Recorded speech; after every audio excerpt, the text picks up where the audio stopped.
लोग जो यहाँ मौजूद हैं, आपके हम कुछ सवाल लेने की कोशिश करेंगे। 30 मिनट का वक्त हमने उसके लिए तय कर रखा है। इस तरह से ये 2 घंटे की बहस पूरी होगी। 2-3 बुनियादी बातें हैं जिनका हमें ध्यान रखना है। किसी भी किस्म की नारेबाजी में हमें शरीक नहीं होना है। ये हल्ला गुल्ला नहीं है, क्योंकि पूरी दुनिया देख रही है, तो एक नज़ीर कायम करनी है, एक उदाहरण लोगों के सामने रखना है कि पढ़े लिखे लोग इत्तेफाकी और ना इत्तेफाकी रखते हुए भी, एक दूसरे से सहमति और असहमति रखते हुए भी बात कह सकते हैं। यहाँ पर मेरे जेएनयू के प्रोफेसर बैठे हैं, पुरुषोत्तम अग्रवाल जी, जिन्होंने हमें क्लास में सिखाया है कि सहमति का साहस और असहमति का विवेक, और इसका ठीक उलट भी, ये बड़ा जरूरी है। दूसरी बात, ये किसी एक धर्म के बारे में बहस नहीं है, ये बात सबको स्पष्ट होनी चाहिए। किसी धर्म को महान बताने या किसी धर्म को कमतर बताने की ये बहस नहीं है। तो यदि कोई इस उम्मीद से देख रहा है या यहां आया है, तो मैं आपको आश्वस्त करना चाहता हूं कि आपको नाउम्मीदी हाथ लगेगी। इस बहस में बहुत ज्यादा धार्मिक प्रतीकों के इस्तेमाल को लेकर भी, ये दोनों लोग जो अभी आपको गंभीर दिख रहे हैं, भले लोग हैं, कल शाम को चाय पर मिले थे, बहुत हंसी मजाक भी इनके बीच हुआ था, और गलबैयां डालते हुए एक तस्वीर भी हुई थी। ये इस बात का प्रमाण है कि इंटरनेट पर जो हल्ला मचा हुआ है उसके मुकाबले ये दोनों लोग बहुत ही अच्छे शांत ढंग से बहस के लिए राजी हो गए हैं। ट्विटर की बातें ट्विटर तक सीमित, एलन मस्क आजकल उसको एक्स कहते हैं। और अब इस बहस की शुरुआत मैं इन विद्वानों का, हालांकि इनको परिचय की जरूरत नहीं, पर हो सकता है, हमें पत्रकारिता में सिखाया जाता है कि नेवर अज्यूम, विज्ञान भी यही कहता है। मुफ्ती शमाइल नदवी साहब इस्लामिक विद्वान, शिक्षाविद हैं, कोलकाता के वाहियान फाउंडेशन के संस्थापक हैं, लखनऊ की प्रतिष्ठित दारुल उलूम नदवतुल उलमा से ग्रेजुएशन किया है, सोशल मीडिया और सार्वजनिक मंचों पर अध्यापन और बौद्धिक कामों में सक्रिय हैं, और इस समय इंटरनेशनल इस्लामिक यूनिवर्सिटी मलेशिया से PhD कर रहे हैं। अच्छी बात यह है कि पढ़ाई के साथ साथ ट्रैवल ब्लॉग भी बनाते हैं। पेट्रोनस टावर के सामने का ब्लॉग हमने देखा। हमारे साथ जावेद अख्तर साहब हैं। जावेद अख्तर साहब कवि हैं, शायर हैं, गद्य भी लिखते हैं, फिल्मों के लिए संवाद लिखे हैं, गीत लिखे हैं। इससे इतर ये वैज्ञानिक सोच को लेकर या अपने डिक्लेयर्ड एथिज्म को लेकर भी मुखर रहते हैं और अपने तहीं रैशनैलिटी की बात करते हैं। देवियों और सज्जनों, डज गॉड एग्जिस्ट, इस सवाल का जवाब सब अपने अपने तहीं खोजने की कोशिश कर रहे हैं। कोई इसको गॉड डैम पार्टिकल की खोज बताता है, कोई गॉड पार्टिकल की खोज बताता है, कोई हिग्स बोसान की खोज बताता है, कोई ये सवाल जवाब तलाशने की कोशिश करता है कि मास एग्जिस्टेंस में आखिर आया कैसे, हुआ क्या था, सृष्टि के पहले, समय के पहले क्या था। और कोई ये कहता है कि ये सारी खोजें जिस मस्तिष्क में हो रही हैं प्रकृति के क्रम में, वो कैसे विकसित हुआ। मैं उम्मीद करता हूं कि हम आज इन बुनियादी सवालों के कुछ जवाब हासिल करने में कामयाब हों। मैं सबसे पहले मंच पर आमंत्रित कर रहा हूं मुफ्ती शमाइल नदवी साहब को।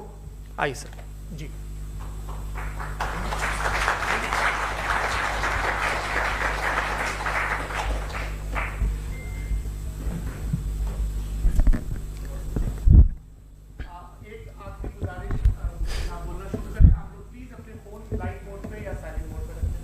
एक बार चेक कर ले, कई बार बेध्यानी हो जाती है।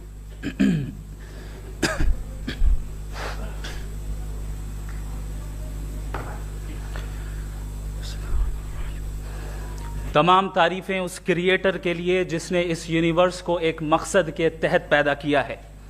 रिस्पेक्टेड जनाब जावेद अख्तर साहब, मिस्टर सौरभ द्विवेदी, और respected audience, thank you all for being here today. आज की डिबेट में चूंकि हम बात करने वाले हैं डज गॉड एग्जिस्ट के टॉपिक पर, तो ये एक ऐसा टॉपिक है जिसके मुताल्लिक कोई भी डिसीजन लेने के लिए अलग अलग स्टैंडर्ड्स हो सकते हैं। लिहाजा डिबेट के शुरू में ये ज़रूरी है कि हम ये जान लें कि आज के इस टॉपिक में कौन सा स्टैंडर्ड सही होगा और कौन सा गलत होगा। सबसे पहला स्टैंडर्ड जिसे मैं समझता हूं कि हमारे रिस्पेक्टेड जनाब जावेद अख्तर साहब बड़ी तेजी के साथ उसकी तरफ लपकेंगे, वो है साइंस। जबकि साइंस दर हकीकत खुदा के एग्जिस्टेंस को डायरेक्टली साबित करने या उसके एग्जिस्टेंस को डिनाई करने के लिए स्टैंडर्ड नहीं बन सकती। और उसकी वजह क्या है, ये मैं नहीं कह रहा, ये वो लोग कह रहे हैं जो साइंस के एक्सपर्ट्स हैं। नेशनल एकेडमी ऑफ साइंस कहती है science doesn't have the processes to prove or disprove the existence of God. Why?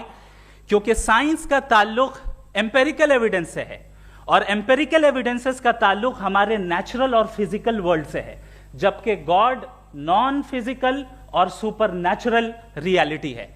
लिहाजा नॉन फिजिकल रियलिटी को आप उस टूल के साथ नहीं चेक कर सकते जिसका काम फिजिकल रियलिटी को तलाश करना है। लिहाजा आज इस डिबेट में गॉड की एग्जिस्टेंस को साबित करने या उसे डिनाई करने में साइंटिफिक एविडेंस को एक्सेप्ट नहीं किया जाएगा। दूसरा स्टैंडर्ड हो सकता है रेविलेशन, कि रेविलेशन के जरिए हम यह साबित करें कि गॉड एग्जिस्ट करता है या नहीं।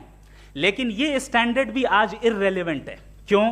क्योंकि रेविलेशन मेरे नजदीक सोर्स ऑफ नॉलेज है, वैलिड सोर्स ऑफ नॉलेज है, लेकिन हमारे जावेद अख्तर साहब के नजदीक ये वैलिड सोर्स ऑफ नॉलेज नहीं है।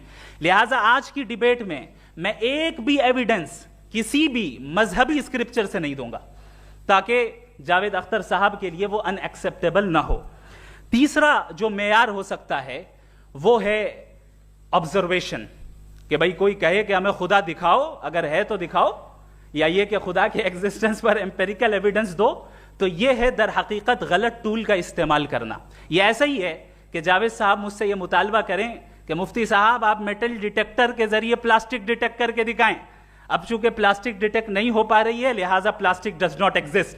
No, you are using the wrong tool. इस टूल से प्लास्टिक को डिटेक्ट नहीं किया जाता। लिहाजा मैं समझता हूं कि गॉड के एग्जिस्टेंस पर एम्पेरिकल एविडेंस का मुतालबा करना एक बचकाना मुतालबा है, और हमारे रिस्पेक्टेड जनाब जावेद अख्तर साहब इस स्टेज से अब बहुत आगे निकल चुके हैं। अब बचता है एक ही स्टैंडर्ड, और वो स्टैंडर्ड है अक्ल, लॉजिक, रीजनिंग।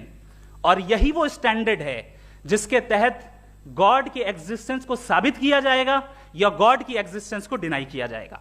लेकिन चूंकि ये बहुत इंपॉर्टेंट और सेंसिटिव टॉपिक है, इसलिए लॉजिकल आर्ग्यूमेंट भी ऐसा होना चाहिए जो डेफिनेटिव हो, इनडेफिनेटिव ना हो, जो 2 और 2 4 की तरह बिल्कुल वाजे हो, जिसे लॉजिकली रिजेक्ट करना पॉसिबल नहीं हो। फॉर एग्जाम्पल हम कहें हमारे रिस्पेक्टेड मिस्टर सौरभ साहब, ये एक इंसान है और तमाम इंसान कॉन्शियस बीइंग है, लिहाजा नतीजा क्या निकला, हमारे सौरभ साहब भी कॉन्शियस बीइंग है। क्या ये इनडेफिनेट आर्ग्यूमेंट है या डेफिनेट आर्ग्यूमेंट है? ये डेफिनेट आर्ग्यूमेंट है। ये 2 और 2 की तरह वाजे है, इसमें किसी तरह जो है लॉजिकली इसको रिजेक्ट नहीं किया जा सकता। तो अगर आज हमारे जावेद अख्तर साहब ऐसी कोई अकली दलील और लॉजिकल एविडेंस दें खुदा के ना होने पर जो डेफिनेट भी हो, तो मैं ये ऐलान करता हूं कि यकीनन मैं उस एविडेंस को कबूल करूंगा और उस पर गौर करूंगा। लेकिन साथ में यह भी ऐलान कर देता हूं प्रेडिक्शन के तौर पर कि ऐसा कोई डेफिनेट आर्ग्यूमेंट कोई नहीं पेश कर सकता। दलील हम देंगे और डेफिनेटिव दलील देंगे, लॉजिकल दलील देंगे, ऐसी दलील देंगे जो एंटायर एथिस्टिक वर्ल्ड उसे रेफ्यूट नहीं कर सकती। चलें अब हम एक एग्जाम्पल सोचते हैं, एक सिनेरियो, सिंपल सिनेरियो, तमाम ऑडियंस से गुजारिश है, हम और आप एक आइसोलेटेड आइलैंड पर हैं, ऐसा आइलैंड जहां पे हमसे पहले कोई कभी नहीं गया। चलते चलते आपके सामने अचानक आपने देखा एक पिंक कलर की बॉल पड़ी हुई है। सबसे पहला सवाल आपके जहन में क्या आएगा कि ये बॉल यहां क्यों आई, कैसे आई, ये पिंक कलर की ही क्यों है, कोई और कलर भी हो सकता था, ये इसी शेप में क्यों है, कोई और शेप भी हो सकता था। नेचुरली आप इस तरफ पहुंचेंगे कि कोई ना कोई है जिसने इन स्पेसिफिक प्रॉपर्टीज के साथ इस बॉल को बनाया है और यहां पे रखा है। चूंकि आप जानते हैं कि ये जो बॉल है इसका एग्जिस्ट करना जरूरी नहीं है, ये एग्जिस्ट कर भी सकती थी, नहीं भी कर सकती थी, और एग्जिस्ट करना ही था तो किसी और फॉर्म में करती, किसी और कलर में करती। अब आप इस बॉल को एक्सपैंड करते चले जाएं, एक्सपैंड करते चले जाएं, एक्सपैंड करते चले जाएं, यहां तक कि ये बॉल यूनिवर्स के साइज की हो जाए। बताइए कि क्या साइज के बढ़ जाने से सवाल बदल जाएगा? हरगिज नहीं बदलेगा।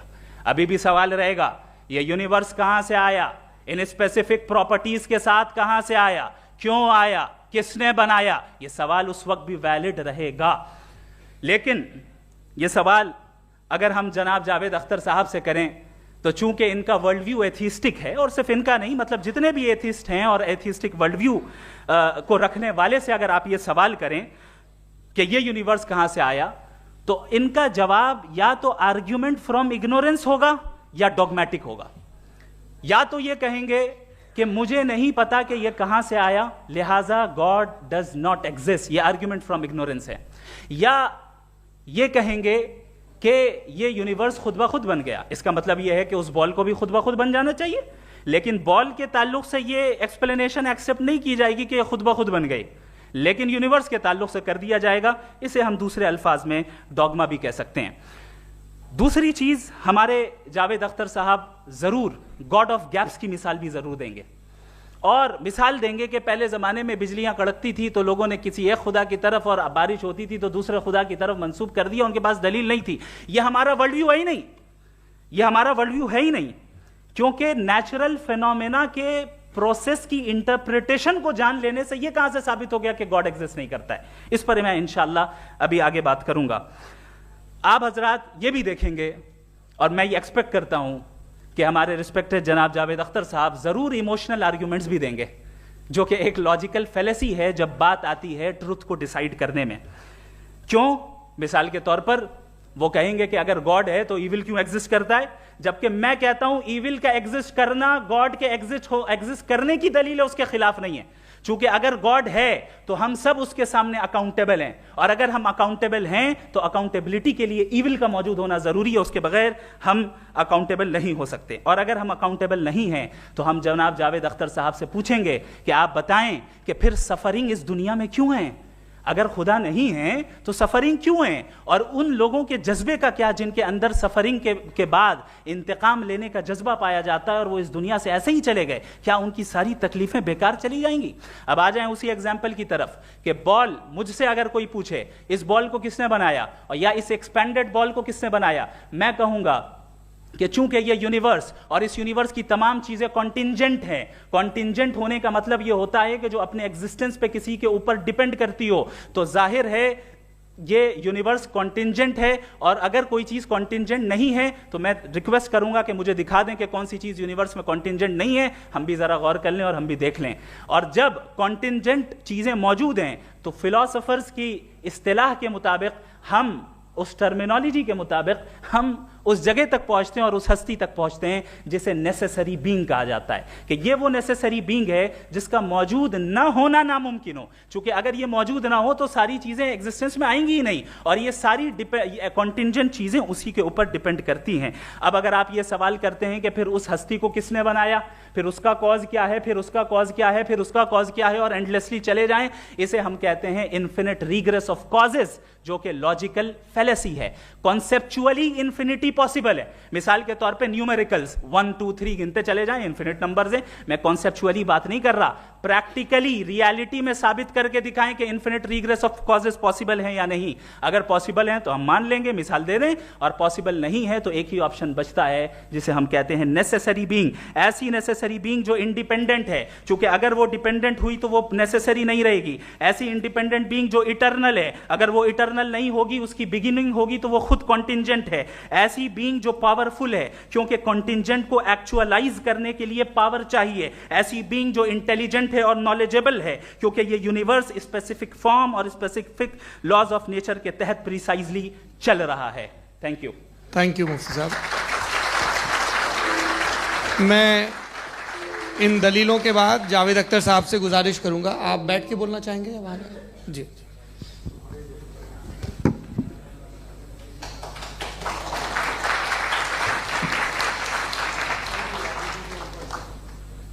पहले तो मैं मुफ्ती साहब को एक अच्छी खबर देना चाहूँगा कि मेरी नॉलेज साइंस के बारे में बड़ी मामूली है, तो आप फिक्र ना करें उसकी, लेकिन कुछ कॉमन सेंस है मुझ में। देखिए, ये खुदा का तस्वुर कोई नया तस्वुर नहीं है, ये सदियों से रहा है। ये कुछ रिलीजन 3000 साल पुराने होंगे, 4000 साल पुराने होंगे, लेकिन इंसान कोई 10,000 12,000 साल से एग्जिस्ट करता है होमो सेपियन की शक्ल में, और हमेशा कुछ ना कुछ मज़हब रहे। ये मज़हब जाहिलों के नहीं थे, ये मज़हब एक ऐसी ग्रीक सोसाइटी के थे जहाँ बड़े बड़े फिलोसफर्स पैदा हुए। ये मज़हब इजिप्शियंस के थे जिन्होंने पिरामिड्स बनाए थे। ये रोमन्स के थे कि जिनका आर्किटेक्चर और सेनेट यानी पहली बुनियाद डेमोक्रेसी की लिमिटेड थी मगर डेमोक्रेसी थी, ये उन लोगों ने किए थे। तो इनका जो जुपिटर था, रा था, ज़्यूस था, उन्हें उस पर इतना ही एतमाद था जितना आज किसी मजहबी आदमी को अपने खुदा पे होगा। क्रिश्चियनिटी आने से पहले यूरोप में एक मज़हब था जर्मेनिक रिलीजन। उसका एक खुदा था, उसकी एक बीवी थी, उसके 2 बेटे थे, एक बेटी थी। फिर जर्मनी में जब यूरोप में क्रिश्चियनिटी आई तो वो खुदा, उसकी बीवी और पूरे ख़ानदान चला गया। तो अगर हम हिस्ट्री देखें तो खुदा जो है वो ज़्यादातर फ़नी है, वो हमेशा रहे नहीं। और वो जो लोग इन्हें मानते थे उनको आप कहें वो तो जाहिल थे, उन्हें तो कुछ पता ही नहीं था, ऐसा नहीं है। वो अपने वक्त में बड़े काबिल लोग थे और अपने वक्त में उन्होंने बड़े बड़े काम किए हैं, फिलोसफर्स थे, साइंटिस्ट थे। लेकिन उनका मज़हब कहाँ गया, उनके खुदा कहाँ गए? आज जो खुदा हैं दुनिया में लोग उन्हें मानते हैं। आपको क्या मालूम कि कितने बरसों के बाद क्या होने वाला है? हम यूरोप में देखते हैं तो चर्च खाली हैं। तो वक्त के साथ चीज़ें बदलती हैं। जहाँ तक इसका ताल्लुक़ है मज़हबों का, हर मज़हब आपसे एक चीज़ मांगता है, फेथ। ये फेथ क्या चीज़ होती है? What is the difference between faith and belief? ये तो बहुत ही अहमक़ाना बात होगी कि कोई आदमी कहे साहब अगर खुदा है तो मुझे दिखाइए। ये तो जाहिलाना बात हुई। मैंने तो नॉर्थ पोल नहीं देखा है मगर मैं मानता हूँ कि नॉर्थ पोल है। मैं क्यों मानता हूँ? इसलिए कि अगर ये दुनिया राउंड है तो उसका कोई टॉप होगा। कुछ लोग हैं जो वहाँ गए भी हैं, कॉमन सेंस कहता है कि ऐसा होगा, सबूत है, गवाह है, रीज़न है। तो ये मेरा फेथ नहीं है। तो फेथ में और बिलीफ में डिफरेंस क्या है? जो मजहब मांगता है आपसे, हर मजहब फेथ मांगता है। फेथ का मतलब ये है कि ना कोई गवाह हो, ना कोई सबूत हो, ना कोई रैशनल हो, ना कोई लॉजिक हो, ना कोई प्रूफ हो, मगर तुम एक बात को मानो। ये है फेथ। वरना बिलीफ होता। अगर इसमें कुछ भी सबूत होते, गवाह होते, तो फिर इसे आप बिलीफ कहते हैं। जैसे मेरा बिलीफ है कि नॉर्थ पोल है, मेरा फेथ थोड़ी है। फेथ इन तमाम शर्तों को रद्द करता है। तो फिर स्टुपिडिटी क्या है? अगर मैं एक बात ऐसी मानूं जिसकी ना कोई लॉजिक है, ना कोई रैशनल है, ना कोई प्रूफ है, ना कोई गवाह है, ना कोई सबूत है, और मैं उसे मानूं, तो ये स्टुपिडिटी हुई। इसे ही भाई कल को मैं यकीन कर लूं कि एलॉन मस्क जो है मेरा भाई है तो मुझे इंतहाई खुशी होगी, सुकून भी बहुत मिलेगा मुझे। लेकिन और कहे भाई क्यों मानते हो, क्या सबूत है? भाई वो तो अमेरिकन है और तुम तो इंडियन हो, वो तो नस्ल अलग है, तुम्हें कभी मिले भी नहीं। साहब देखिए मेरा फेथ है, इस पर बात न किया। फेथ का मतलब ही यह है कि आप प्रूव नहीं कर सकते। अगर आप प्रूव कर सकते हो तो फेथ की जरूरत ही नहीं, फिर तो आप बात करेंगे, आप कितनी बहस कर लीजिए। अल्टीमेटली दुनिया का हर मजहब फेथ पे टिका है, और फेथ का मतलब है एक ऐसा यकीन जिसका कोई सबूत, कोई गवाह, कोई रैशनल नहीं। अब आप ये कहें, क्या आप ये क्यों कह रहे हैं कि साहब ये कायनात किसने बनाई? कमाल ये है कि आपने बताया कि एक आइलैंड पे गए और एक बॉल देखी। आपने ये नहीं कहा कि आइलैंड किसने बनाया, आपको सिर्फ बॉल पे हैरत हुई। हमने आइलैंड पे हमने हैरत नहीं की, होते हैं आइलैंड। इसी तरह ये आइलैंड है, सितारे, ये गैलेक्सीज, ये सब आइलैंड हैं खला में। हम उन्हें टेकन फॉर ग्रांटेड लेते हैं, हम पूछते नहीं किसने बनाए। आपने जजीरे के बारे में भी नहीं पूछा है। मेरी पैदाइश कैसे हुई? क्या मैं प्लान्ड पैदा हुआ था? I was plan to be born, या एक लकी स्पर्म था जो किसी एक से चिपक गया? मेरी पैदाइश रैंडम है। रैंडम। और इंसाफ जिसे आप कहते हैं, इंसाफ का तो नेचर से कोई वास्ता ही नहीं है। जो आप कहते हैं कि एक दिन इंसाफ मिलेगा, इंसाफ is a human concept, nature में कोई इंसाफ नहीं। अगर शेर हिरन को खा जाता है तो उसे कोई सजा नहीं मिलती। अगर एक आंधी आती है और हरे भरे पेड़ों को उखाड़ के फेंक देती है तो आंधियों की जेल नहीं होती है। नेचर में इंसाफ नहीं, इसलिए मुझे नेचर को इंसाफ की जरूरत भी नहीं। नेचर तमाम एक है। अब हम कहें कि साहब ये देखिए जो मैंने खाना खाया था, ये मेरी आंख तो नहीं यूं कर दिया उसे, तो इसे सजा मिलनी नहीं, वो सिस्टम है, ऐसे ही चल रहा है। नेचर बगैर इंसाफ के है। इंसाफ इज अ ह्यूमन कॉन्सेप्ट। तो जो आपसे कहता है कि मैं तुम्हें इंसाफ दूंगा, वो इंसानी जहन की पैदावार है। ये नेचुरल है ही नहीं, ये आसमानी है ही नहीं। नेचर का तसव्वुर, इंसाफ का तसव्वुर। भाई आप साथ मिलते हैं, अब आप लेफ्ट हैंड ड्राइव करते हैं, ये क्या है? तमाम सच, तमाम नेकी, तमाम शराफत लेफ्ट हैंड ड्राइव है। वरना क्या होगा, या तो आप क्रॉस कर देंगे, आपका एक्सीडेंट हो जाएगा, या आप किसी को मार देंगे, या ट्रैफिक जैम हो जाएगा। झूठ, बेईमानी, रिश्वतखोरी, ये तमाम जो है driving on the wrong side है। इसके ऊपर कुछ नहीं। ये तो हमने बनाया, जैसे हमने लेफ्ट हैंड ड्राइव बनाई है। ये कॉन्सेप्ट ऑफ इंसाफ जो है ये हमारा है, इसका नेचर से कोई वास्ता नहीं। शेर खा जाता है हिरन को, उसे जेल होती है क्या? कुछ भी नहीं, है ही नहीं। तो ये जो दुनिया के रिलीजन प्रॉमिस करते हैं आपसे इंसाफ, इसी से मालूम होता है कि ये मैन मेड है। ये तसव्वुर कहीं और का है ही नहीं। जो नेचर है, कुछ लोग कहते हैं नेचर ही खुदा है, तो नेचर में तो इंसाफ नहीं कहीं। और आप वादा कर रहे हैं कि तुम्हें मरने के बाद इंसाफ मिलेगा। मुझे अगर मिलेगा तो मैं बहुत खुश हूँगा, लेकिन मैं यकीन नहीं कर पाता हूँ, इसलिए कि मैं फेथ नहीं पैदा कर सकता। The very fact that religions demand faith, इसका मतलब है कि उनके पास जस्टिफिकेशन नहीं है। अच्छा था, फिर रिलीजन अगर मॉडरेशन में है, कोई सा भी नहीं, वो आप में कुछ खूबियाँ भी पैदा करता होगा। देखिए उससे ये फ़ायदा है, वो फ़ायदा है। अल्कोहल जो है वो ज़्यादातर दवाओं में यूज़ होती है, और एक सर्वे किया गया था अमेरिका में कि लॉन्जिटिविटी किन लोगों की है। तो एक तरफ वो लोग थे जो शराब पीते ही नहीं थे, और एक तरफ वो थे जो एक बोतल शराब रोज़ पीते थे। सबसे ज़्यादा लंबी उम्र उनकी है जो 2 पैक नाप के शराब पीते और खाना खाते हैं। मगर हम शराब को बुरा समझते हैं, मैं भी बुरा समझता हूँ। क्यों? ऐसा होता नहीं। कुछ चीज़ों में आदत होती है कि वो बढ़ती है। आज तक में एक आदमी दूध पीता है, आप 10 साल बाद भी मिलेंगे तो एक ही गिलास पीता होगा। ऐसा नहीं होता, सुबह से दूध पीता रहता है।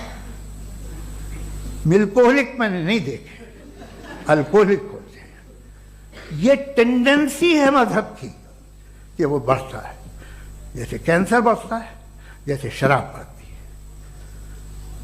कुछ लोग होंगे जो उसे सही तरह से यूज़ करते। मुझे यकीन है कि हमारे मुफ्ती साहब भी उनमें से एक हैं, इनसे बहुत खुशी हुई मुझे इनसे मिलकर। लेकिन कितने लोग हैं कि आज आप देखते हैं दुनिया में जो तबाहियाँ हैं, इनमें कितना हाथ है उन लोगों का जो बिलीवर कहते था मजहब ये नहीं कहता, ना कहता होगा, मगर जब ये मजहब पीते हैं तो ऐसे बिहेव करते हैं। थोड़ा सा अगर हो तो शायद बहुत अच्छी बात, लेकिन शराब थोड़ी सी नहीं रहती, उसमें टेंडेंसी है। पहले थोड़ा सा अगर 2-3 कैंसर के सेल हो ना बॉडी में तो आदमी सिम रहेगा, लेकिन वो 2-3 सेल नहीं रहते, वो मल्टीप्लाई होते हैं। जावेद साहब टाइम पूरा हो गया। टाइम हो गया, तो बस बात खत्म हो गई। अच्छा, मुझे कुछ और कहने को था भी नहीं। जी, मैं पहले जवाबी दौर के लिए इनवाइट कर रहा हूं मुफ्ती साहब को। Your rebuttal round 1, you have 7 minutes.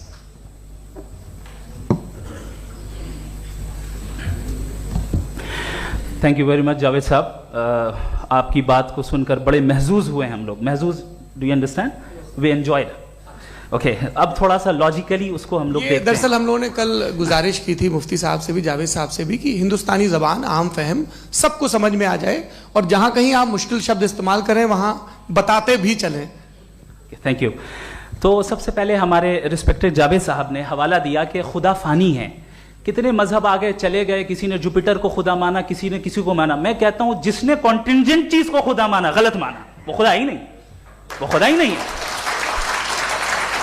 हम तो नेसेसरी बीइंग को साबित करने बैठे हैं, वो नेसेसरी कॉज जो इटरनल है, जो अबदी भी है और अजली भी है, हम किसी और को साबित करने नहीं बैठे। दूसरी चीज उन्होंने कहा कि फेथ एंड बिलीफ, ये एक ऐसी डेफिनेशन है फेथ की जो इन्होंने पहली मर्तबा पेश की है, या माफ कीजिएगा इन्होंने पहली मर्तबा पेश नहीं की है, रिचर्ड डॉकिंस ने पहली मर्तबा पेश की है। मुझे मालूम है ये सोर्स कहां से है। एपिस्टेमोलॉजिकली फेथ और बिलीफ का फर्क आप इस तरह नहीं कर सकते सर।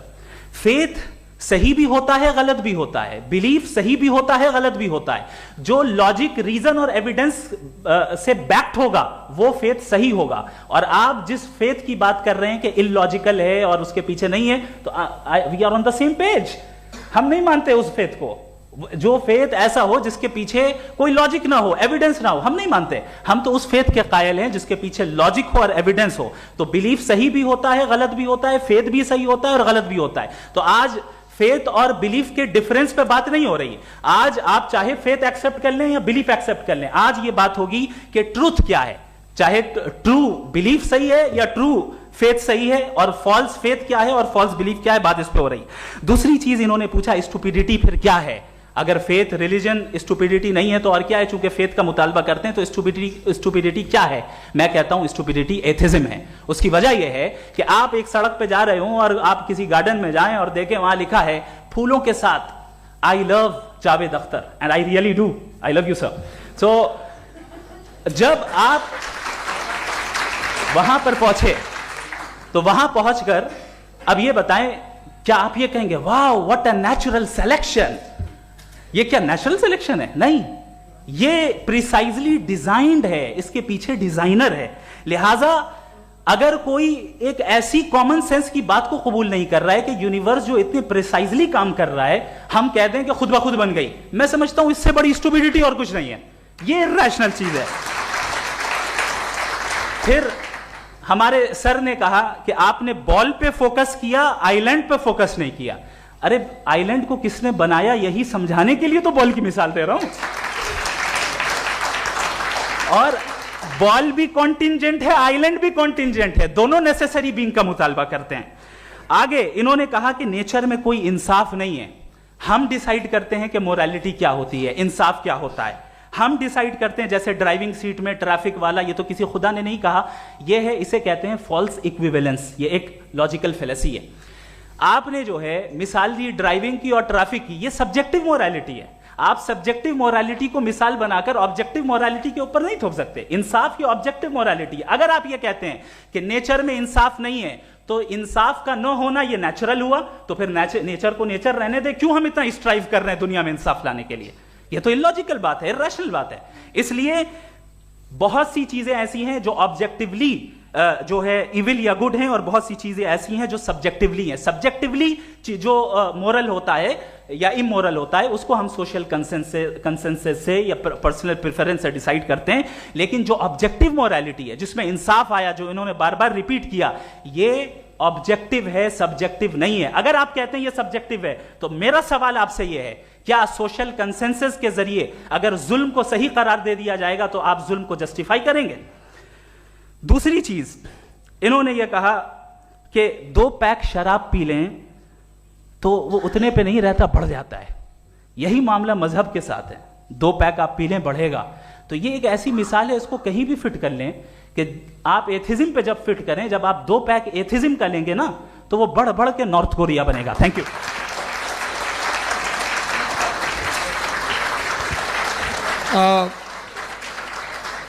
फर्स्ट राउंड की रिबटल के लिए मैं जावेद साहब को इनवाइट कर रहा हूं। आपके पास 7 मिनट का वक्त है, रीसेट कर दीजिएगा प्लीज। मुझे इस बात की खुशी है कि मुफ्ती साहब ने भी मान लिया कि नेचर में कोई इंसाफ नहीं है। तो कोई भी चीज़ जो इंसान ने नहीं बनाई है उसमें इंसाफ नहीं होता है।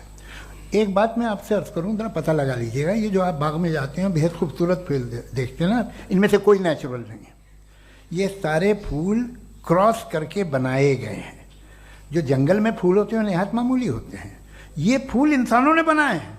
जो आप बाग में देख के वाह वाह कहते हैं, ये इंसानों के बनाए हुए हैं। डिफरेंट फूलों को क्रॉस करके, डेवलप करके, फिर क्रॉस करके इस तरह से बनाए गए। नेचुरल फ्लावर नहीं। किसी जंगल वीरान में जाके आप गुलाब के फूल नहीं देखेंगे। ये सब बनाए हुए इंसान ने, बहुत से काम इंसान ने किए हैं। बाकी है कि आपने मेरी एक बात का जवाब नहीं दिया, जिससे मुझे शिकायत है कि फेथ क्या है और आप फेथ मांगते क्यों हैं मुझसे?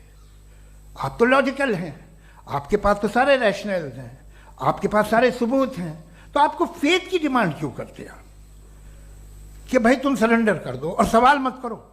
कोई मजहब सारे सवाल करने की इजाजत नहीं देता है और मना करता है कि दादा सवाल ना करो, बहक जाओगे तुम। आप क्यों रोकते हैं? हकीकत यह है कि इंसानी तारीख क्या है। इंसानी तारीख यह है कि दुनिया में दो तरह के लोग हुए हैं। एक वो जिन्होंने अपनी लाइल्मी की परस्तिश की है, दूसरे वो जिन्होंने अपनी इग्नोरेंस या लाइल्मी से झगड़ा किया है और मालूम किया है कि क्या है। ये जो आप कह रहे हैं, आज आप हैरान हैं कि भाई ये यूनिवर्स कैसे बनी। लोग हैरान थे कि सूरज डूबता है तो इधर से कैसे निकलता है। और आप एक कदम जाके हमेशा का मानने को तैयार है, एक कदम पीछे ही मान जाइए। भाई आप इसके बाद जाते हो, कहते सवाल ना करना कि ये कहाँ से आया, ये पावर तो हमेशा से हमेशा रहेगी। तो आप यूनिवर्स के बारे में मानने में क्या तकलीफ है? एक कदम पहले रुक जाइए। ये हमेशा से थी या नहीं थी, हमें मालूम नहीं है। और ये कहना कि हमें मालूम नहीं है, कमाल ये है कि दुनिया के सारे मजहब सब जानते हैं ये दुनिया कैसे बनी थी, कैसे मिटेगी, मरने के बाद क्या होगा, इनको सब इल्म है। इनको किसी को डायनासोर होते थे पहले ये नहीं पता था, किसी को नहीं पता। किसी भी दुनिया की मजहबी किताब में डायनासोर का जिक्र नहीं है। लेकिन बाकी सब बातें, how to make universe in 4 easy lessons and बाकी सब पता है। जिसको सब पता है वो गड़बड़ है। हम में ये इंकिसार, ये ह्यूमिलिटी होनी चाहिए कि हम ये कहें कि हमें ये बहुत सारी बातें नहीं मालूम, लेकिन हम उनकी परस्तिश ना करें, अपनी लाइल्मी को की परस्तिश ना करें, हम उसे पता लगाने की कोशिश करें। जिस दुनिया में आप बैठे हैं सर, ये हॉल जो है, ये इलेक्ट्रिसिटी जो है, ये माइक जो है, जिस हवाई जहाज से आप आए थे, वो जिस कार से आप यहाँ आए हैं, ये सब उन लोगों की बनाई हुई है जिन्होंने सवाल किए थे। ये दुनिया जिसमें आप आज आराम से हैं, ये उन लोगों की बनाई है कि जिन्होंने सवाल किए थे। और हर स्टेज पे इन सवालों को मकरूह कहा गया था, गलत कहा गया था। आप जरा तारीख पढ़िए, एक बड़ी दिलचस्प किताब है बर्ट्रैंड रसेल की, जिसमें उसने रिलीजन एंड साइंस कि कब से रिलीजन जो है साइंस के अगेंस्ट है। और हद तो यह है कि भाप के इंजन के खिलाफ थे, स्टीम इंजन के भी खिलाफ थे, और फतवे हुए उन पे, वेटिकन ने दिए। तो ये हमेशा, अभी जैसे ही ये राइट विंगर आते हैं अमेरिका में पावर में, तो वो जो अपना ये क्या बोलते हैं उसे, सीड क्या बोल रहे, सीड क्या जो, हाँ नहीं सीड जो होते हैं जिन पे जी नहीं भाई, वो जो ह्यूमन बॉडी के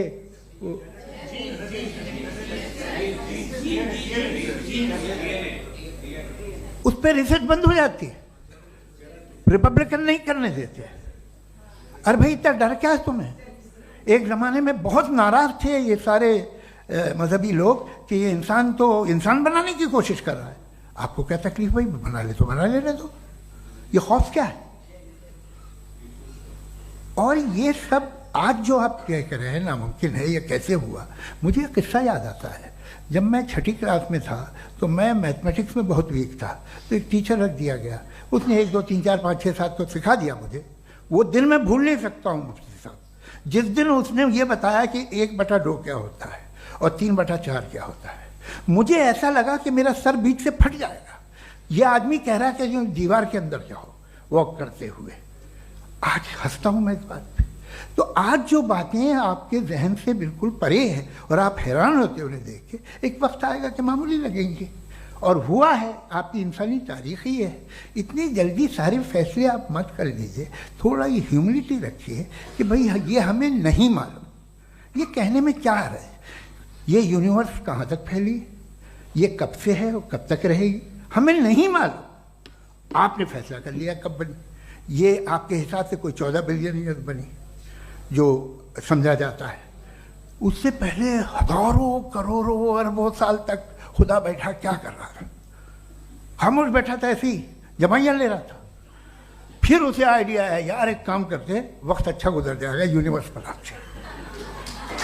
सोचिए,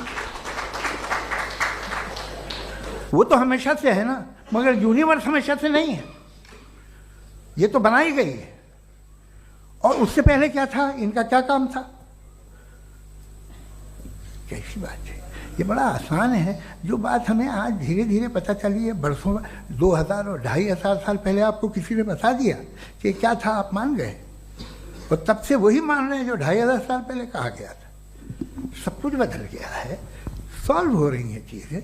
अभी साइंस बिल्कुल दावा नहीं करती, या कोई फिलोसफर ये दावा नहीं करता कि हमें सब मालूम, बल्कि वो कहता है कि हमें जितना मालूम होता है उससे ये मालूम होता है कि हमें कितना कम मालूम। तो हम अपनी जहालत से लड़े, उसकी परस्तिश न करें। जी, time, thank you so much. मैं तर्कों की श्रृंखला में राउंड 2 के लिए मुफ्ती साहब को आमंत्रित कर रहा हूं। आपके पास एक बार फिर से 7 मिनट का वक्त है। शुक्रिया। जनाब जावेद अख्तर साहब कई मर्तबा दोहरा रहे हैं कि फेथ का मतलब बताइए, फेथ का मतलब बताइए। मैंने बता दिया, फेथ सही भी होता है, गलत भी होता है। और आज हम फेथ पे बात नहीं कर रहे, हम ट्रुथ और डज गॉड एग्जिस्ट पे बात कर रहे हैं। क्या डज गॉड एग्जिस्ट, ये ट्रुथ यानी गॉड है या नहीं है, इसमें से दोनों ट्रुथ क्या है। अब आप उसे फेथ कह लें, बिलीफ कह लें, नॉट माई बिजनेस। उसके बाद आपने कहा कि भाई सवाल करने से मजहब रोकता है। मैं कहता हूं जो रोकता है वो रोकता होगा, मैं नहीं रोकता, बल्कि सवाल करें, सवाल करना चाहिए। सवाल कर करके तो हम आगे बढ़ते हैं, तरक्की करते हैं, और इसीलिए मैं आज यहां पे आया हूं। लेकिन सवाल सिर्फ खुदा से नहीं होगा, आपसे भी होगा। सवाल एथिज्म से भी होगा, सवाल सिर्फ मजहब से नहीं होगा, सबसे होगा। और आज मैं सवाल करूंगा और उम्मीद है कि आप जवाब देंगे। अभी तक आपने वैसे कॉन्टिंजेंसी आर्गुमेंट का कोई जवाब नहीं दिया है। चलें, आपने कहा यूनिवर्स के बारे में इटर्नल क्यों नहीं बोल देते। ये चूंकि लॉजिकली पॉसिबल ही नहीं है कि यूनिवर्स इटर्नल हो। यूनिवर्स एक कॉन्टिंजेंट चीज है जो टाइम एंड स्पेस के पाबंद है, टाइम एंड स्पेस से बाउंड है। जो टाइम एंड स्पेस से बाउंड होगा वो कॉन्टिंजेंट होगा, जो कॉन्टिंजेंट होगा वो उसकी बिगिनिंग हुई होगी, जिसकी बिगिनिंग हुई होगी वो इटर्नल नहीं हो सकता। ये तो कॉमन सी बात है। आपने कहा कि किसी मजहबी किताब में डायनासोर का जिक्र नहीं है। अफसोस कि आज तक किसी मैथमेटिक्स की किताब में मुझे डायनासोर का जिक्र नहीं मिला। तो इसका मतलब मैथमेटिक्स की किताब बेकार है? नहीं, उसका वो टॉपिक नहीं है। रेवलेशन का और मजहबी किताबों का टॉपिक ये नहीं है कि आपको आके बताए साइकिल कैसे बनाते हैं, या आकर ये बताएं कि जो है डायनासोर कब था। वो तो मोरालिटी सिखाने आया है, गॉड के बारे में बताने आया, नॉन फिजिकल रियलिटी की हकीकत को सिखाने के लिए आया। रिलीजियन साइंस को रोकता है? नहीं रोकता। अगर रोकता है तो गलत करता है। रिलीजियन साइंटिज्म को रोकता है, जिसमें हमारे जावेद साहब मुख्तल हैं। साइंस और साइंटिज्म में फर्क है। साइंटिज्म यह है कि आप समझें कि साइंस और साइंटिफिक मेथोडोलॉजी ये नॉलेज को हासिल करने का वाहिद सोर्स ऑफ नॉलेज है। यह है साइंटिज्म। हम इसे रिजेक्ट करते हैं। हम साइंस को तो तरक्की करते हैं। भाई आप हमारी पूरी तारीख कर लें, पढ़ लें तो आपको पता चल जाएगा। बहरहाल ये अलग टॉपिक है। उसके बाद इन्होंने एक लफ्ज कहा, वेटिकन ने फतवा दिया। वेटिकन का फतवे से कोई ताल्लुक नहीं है, दोनों कॉन्ट्राडिक्टरी अल्फाज हैं। उसके बाद उन्होंने कहा कि भाई हमें नहीं मालूम। अगर नहीं मालूम तो क्लियरली कह देना कि नहीं मालूम है, इसमें क्या हरज है। तो वही तो मैं कह रहा हूं ना कि आप कह दें कि नहीं मालूम, लेकिन क्लेम क्यों कर रहे हैं कि गॉड एग्जिस्ट नहीं कर रहा है। आप कह दें नहीं मालूम है, हो सकता है हो सकता ना हो, लेकिन आप क्लेम कर रहे हैं। The moment you say god does not exist, this is a claim, and now the burden of proof is upon you too, जैसे हमारे ऊपर है। और क्यों है मैं बताता हूं, क्यों है ये भी मैं बताता हूं। फिलोसॉफिकली जो क्लेम होता है ना, सिर्फ ये नहीं होता कि इंसान कहे पॉजिटिव क्लेम करे और नेगेटिव क्लेम करे तो बर्डन ऑफ प्रूफ नहीं है। आप मिसाल के तौर पे मैं कहूं कि फुला उस कमरे में कोई नहीं है, मैंने एक नॉलेज का क्लेम किया है, उस कमरे में कोई नहीं है, मैंने एक नॉलेज का क्लेम किया। या तो मैं कहूं मुझे नहीं पता, हो भी सकता है नहीं भी हो सकता है, this is not a claim. लेकिन जब मैं कह रहा हूं कि वहां कोई नहीं है या मैं कह रहा हूं वहां कोई है, दोनों क्लेम है और दोनों के ऊपर बर्डन ऑफ प्रूफ है। हमारे ऊपर भी बर्डन ऑफ प्रूफ है, मैंने कंटिजेंसी आर्ग्यूमेंट दिया, इसे तोड़कर दिखाइए। आखिरी चीज, इन्होंने कहा कि खुदा दुनिया बनाने से पहले 150 साल पहले या करोड़ों साल पहले क्या कर रहा था। अरे हजरत, चलें बहरहाल मैं जवाब दे देता हूं, आप हमारे रिस्पेक्टेड पर्सनालिटी हैं, अगर आप नहीं होते तो मैं इसे एंटरटेन ही नहीं करता। टाइम, ये 100 साल पहले या 100 साल बाद, पहले बाद में अभी, ये वो अल्फाज हैं जिनका ताल्लुक टाइम से है। टाइम शुरू ही हुआ है यूनिवर्स की बिगिनिंग के बाद, तो उसके पहले खुदा क्या कर रहा था, सवाल इलॉजिकल है, ये फेलेसी है। यानी आप ये कह रहे हैं कि यूनिवर्स के बनने से पहले खुदा क्या कर रहा था, टाइम के बनने से पहले, पहले का ताल्लुक टाइम से, टाइम उस वक्त था ही नहीं, तो ये सवाल ही इनवैलिड है खुदा के ताल्लुक से। दूसरी चीज, आर्ग्यूमेंट ऑफ कंटिजेंसी जो मैंने आपके सामने पेश की है, आपने बार बार ये प्रूफ किया और ये कह रहे हैं कि गॉड ऑफ गैप्स। देखिए पहले नहीं मालूम था, साइंस ने कर दिया। सिंपल्स की मिसाल से मैं समझा देता हूं। जिस गैप्स की आप बात कर रहे हैं ना, साइंस उन गैप्स को जिन चीज के जरिए भी प्रूव करेगा वो कॉन्टिंजेंट ही होगा, अब चाहे वो फोर्स हो, मैटर हो या एनर्जी हो। लिहाजा सवाल हमारा उस वक्त भी वैलिड होगा जब तक कि आप नेसेसरी बीइंग पे ना आ जाएं, और इन्फिनिट रिग्रेस पॉसिबल नहीं है of causes in practical world, तो जाहिर है कहीं रुकना पड़ेगा, जहां रुकेंगे वही खुदा है। दूसरी चीज, आपने ये कहा, क्या कह रहा था मैं, किस पॉइंट को? What? Oh no, after that. Just now. हाँ, जहां रुकेंगे वही खुदा है। बहरहाल, तो टाइम का जिक्र हो गया, गॉड ऑफ गैप, सॉरी, या इसकी एक मिसाल आप ले लें।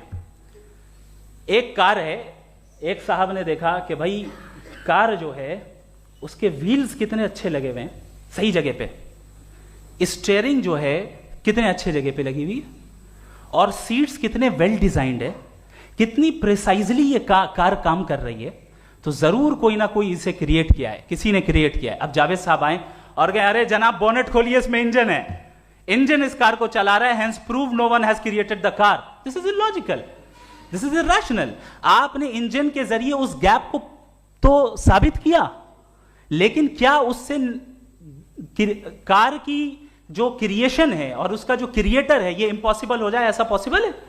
उसका सवाल खत्म हो जाए, ऐसा पॉसिबल है? नहीं। आपने गैप्स को फिल करके, कॉन्टिंजेंट चीजों से गैप्स को फिल करके हमारे ऑब्जर्वेशन को और ब्रॉड कर दिया। अब हमें और पता चल गया कि ये जो कार है इसका सिस्टम कितना ज्यादा कॉम्प्लेक्स है। पहले कम समझते थे, अब कॉम्प्लेक्सिटी और ज्यादा वाजे हो गई। अब हमें समझ में आ रहा है कि हमारी सर्टेनिटी और बढ़ गई कि जरूर इस कार को किसी ना किसी ने बनाया। यही मामला यूनिवर्स का है। साइंस हमेशा फिजिकल वर्ल्ड की चीजों को ही फिल करती जाएगी और फिजिकल चीजों से ही करती जाएगी, चूंकि एम्पेरिकल एविडेंस का ताल्लुक फिजिकल वर्ल्ड से है। आप साइंस के जरिए मेटाफिजिकल रियलिटी को कभी साबित नहीं कर सकते। ये रॉन्ग टूल का इस्तेमाल करना है। ये वही काम है कि आप मेटल डिटेक्टर से प्लास्टिक डिटेक्टर करने चलें, जो कि जाहिर है सही नहीं है। Thank you.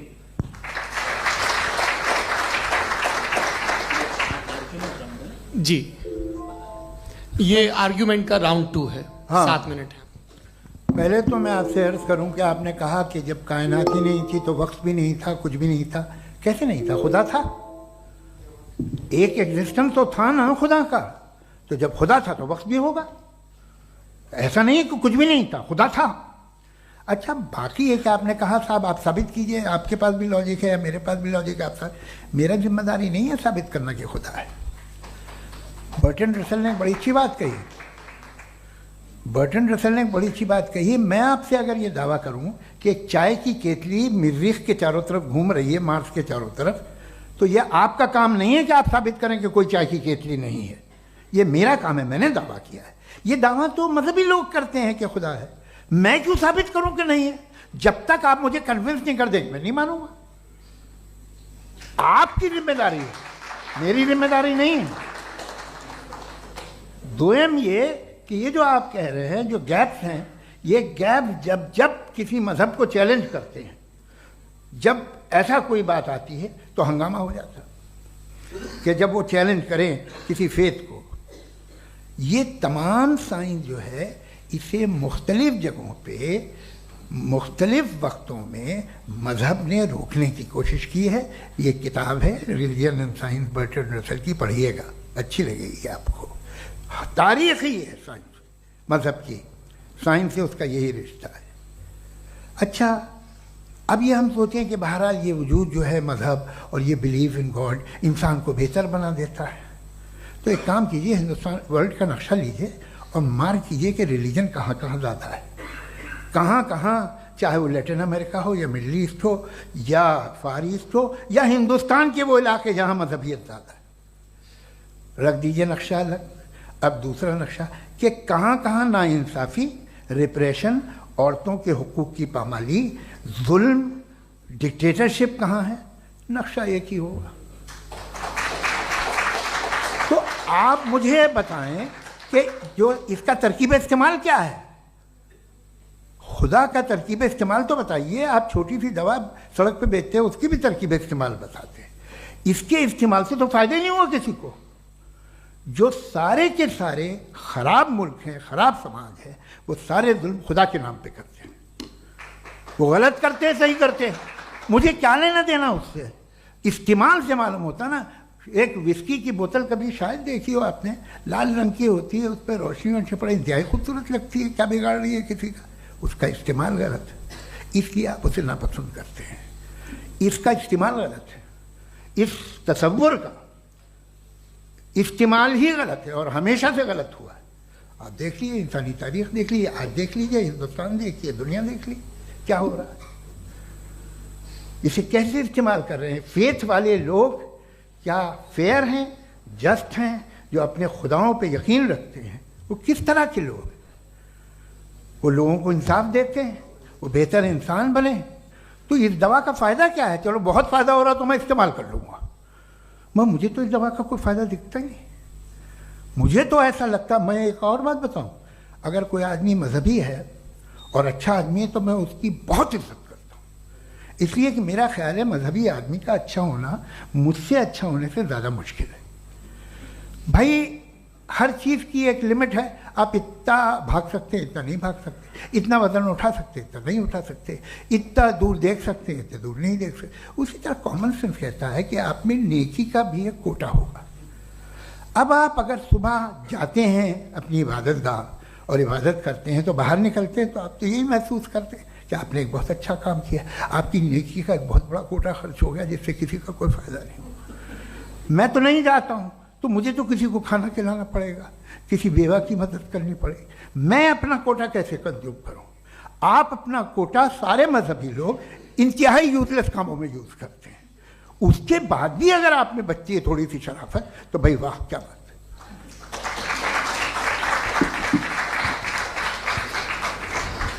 एक तो मुझे ये बात बहुत अच्छी लग रही है कि दोनों ही विद्वान समय को मानते हैं और बहुत समय से अपनी दलीलें और बाज दफ़ा समय से पहले अपनी तकरीरें पूरी करके अपनी अपनी कुर्सी पर बैठ रहे हैं। ये इस आर्ग्यूमेंट का राउंड 2 पूरा हुआ। अब रिबटल का राउंड 2 है और उसके बाद क्रॉस एग्जामिनेशन होगा। नहीं, आपका आर्ग्यूमेंट हो गया सर। हमारे यहाँ स्कूल के सिलेबस में पंच परमेश्वर कहानी पढ़ाई जाती है, प्रेमचंद जी की लिखी हुई। आप निश्चिंत रहिए, आपके कोई राउंड में मिस नहीं होने दूंगा। रिबटल का राउंड 2 मुफ्ती शमाइल नदवी साहब।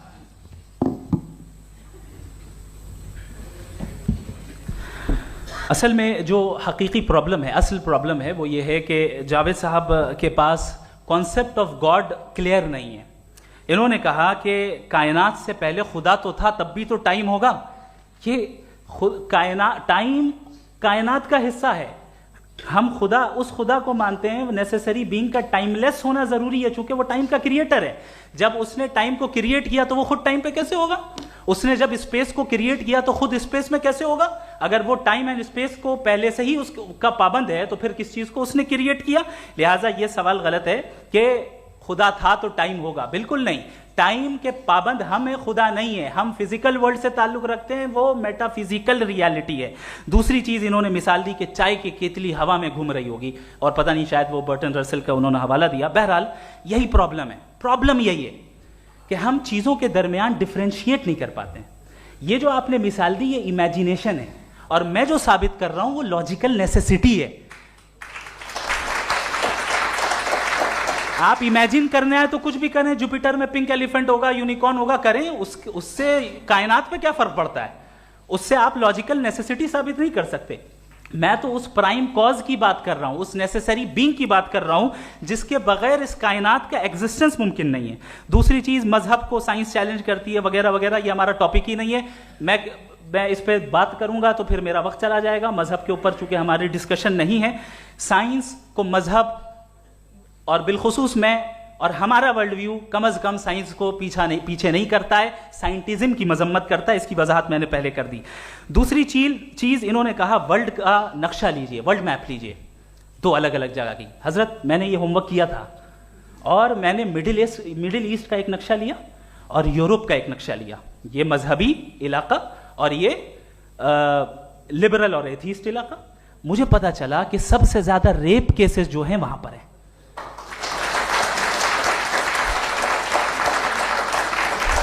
मुझे यह पता चला यूएन की रिपोर्ट के मुताबिक, मैं ये अपने घर से नहीं लेके आ रहा, कि जो वर्किंग वुमेन है यूरोपियन कंट्रीज में, उसमें 81% वुमेन सेक्सुअल हैरेसमेंट का वर्क में शुमार हो रही है। ये मिडिल ईस्ट में नहीं हो रहा है, वो मजहबी लोग हैं इसलिए नहीं हो रहा है। दूसरी चीज आपने ये कहा कि मजहबी आदमी का अच्छा होना हमारे अच्छे होने से बहुत मुश्किल है, बहुत मुश्किल है। तो इसका मतलब यह है कि गॉड के अलावा आपके पास अच्छे और बुरे का कोई स्टैंडर्ड है। मैं चाहूंगा कि कन्वर्सेशनल स्टाइल वाली डिस्कशन और सेगमेंट पे इसी पे बात कर लेते हैं। Thank you very much.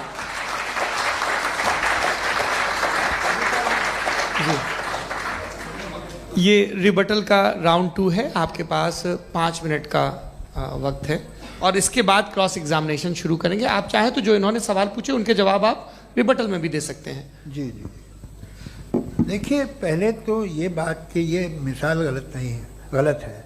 इन्होंने पहले ही हमको डिसार्म कर दिया। पहले अकल से मामला सॉल्व नहीं हो सकता, लॉजिक से आप पहुंच नहीं सकते। ये एक मेटाफिजिकल चीज़ है। मेटाफिजिकल अजीब सा लफ्ज़ है, ठीक से किसी को माने नहीं मालूम इसके, तो ऐसा लगता है कुछ बड़ी चीज़ है। अरे भाई क्या होता है मेटाफिजिकल, बताओ, खड़ी हो। ये एक लफ्ज़ है जो कहीं भी इस्तेमाल हो जाता है। जब आप एक बात कर रहे हैं और आप मुझसे बहस कर रहे हैं तो मुझे मेटाफिजिकल मत बताइए, आप लॉजिकली मुझे प्रूव किए। और अगर लॉजिकली आप नहीं बात करते साहब ये मेटाफिजिकल है, तो फिर हम आप बात क्या कर रहे हैं? मेरा आपका किस ज़बान में कॉन्वर्सेशन होगा? और ये कहना कि वक्त पहले नहीं था, तो फिर क्यों कहते हैं ये हमेशा से और हमेशा रहेगा? हमेशा वक्त है, तो आप कैसे कहते हैं वो हमेशा से है और हमेशा रहेगा? हमेशा का मतलब है कोई वक्त, अगर वक्त ही नहीं है तो हमेशा कैसे? बाहर वो रहेगा। अब मैं ये देखता हूँ, आपने कहा ना कि वहाँ रेप ज़्यादा होते हैं, तो हम एक बात देखते हैं कि ये दुनिया जिस पे वो कादर मुतलक है, जिसकी मर्ज़ी के बगैर पत्ता भी नहीं हिलता, ओमनीपोटेंट है, ये दुनिया चल कैसे रही है? और इस दुनिया का हाल क्या है? 45,000 बच्चे जो 10 साल की उम्र से कम थे वो गाजा में मरे। भूख से काला हांडी में बच्चे मरते हैं और डिप्थेरिया से मरते हैं। डिप्थेरिया अजीब मर्ज है, गले में जाली बनना शुरू होती है, बच्चा नीला हो जाता है, गरीब का बच्चा, इसलिए कि उपास इलाज में। ये कादर मुतलक है, जो चाहे कर दे। इससे आप दुआएं मांगते हैं हमारी ये काम कर दे वो कर दे, तो इसका मतलब डे टू डे लाइफ में वो इंटरफेयर करता है और ये देख रहा है वो। अगर वो वाकई भी है फॉर डिस्कशन सेक, तो मैं जब दुनिया देखता हूँ तो मेरे दिल में उसके लिए कोई इज्जत नहीं पैदा होती। ये क्या कर रहे हो तुम पूरे ऑल पावरफुल हो, ओमनीपोटेंट हो, ओमनी प्रेजेंट हो। तुम तो वहाँ गाजा में रहे होगे ना, तुम हर जगह हो। तुम देख रहे थे कि बच्चे की कैसे धज्जियाँ उड़ रही, तुम देख रहे थे और तुम चाहती हो मैं तुम्हारी परस्तिश करूंगा, तुम हो भी। अरे यार, इसके अच्छे तो हमारे चीफ प्राइम मिनिस्टर हैं, कुछ तो ख्याल करते हैं। कमाल है। आप किसकी इबादत कर रहे हैं? अगर वो है भी, ये दुनिया नाइंसाफी से, जुल्म से, जबर से, तशद्दुद से भरी हुई। और आप ये मत कहिएगा कि वो देख रहा है और वो बताएगा एक दिन। अगर वो देख रहा है और इंटरफेयर नहीं करता तो आप दुआ क्यों मांगते? आप कहते हैं मेरा ये काम करा दे, इसके मतलब है वो दखल दे सकता है, वो आपको नौकरी दिलवा सकता है, भले दूसरे आदमी को न मिले, मगर आपका काम कर देगा चूंकि आपने दुआ मांगी है। तो जब वो आपको नौकरी दिला सकता है, लड़की की शादी कर सकता है, बेटे को ग्रीन कार्ड दिलवा सकता है, तो कम से कम ये जो मर रहे हैं बच्चे, इनको रोक दे, कुछ तो कर। मुझे तो दुनिया में, इस दुनिया का कोई मालिक है, इसका ओमनीपोटेंट कोई रूलर है, और ये दुनिया ऐसी चल रही है। मैं तो चाहूंगा कि भाई ना हो, अगर हो तो बड़ी शर्मिंदगी की बात है। शुक्रिया।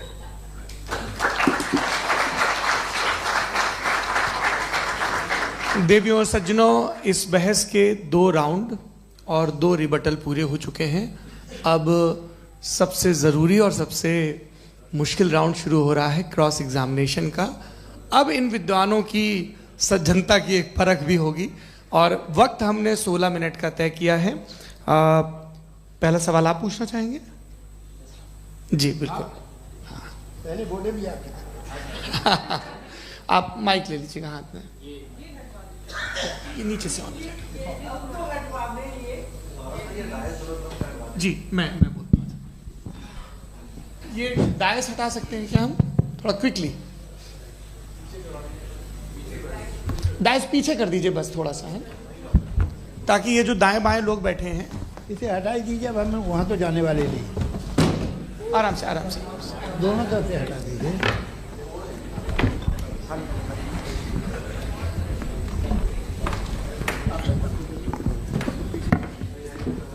इस बीच आप लोग भी अपने अपने सवाल तैयार कर लें।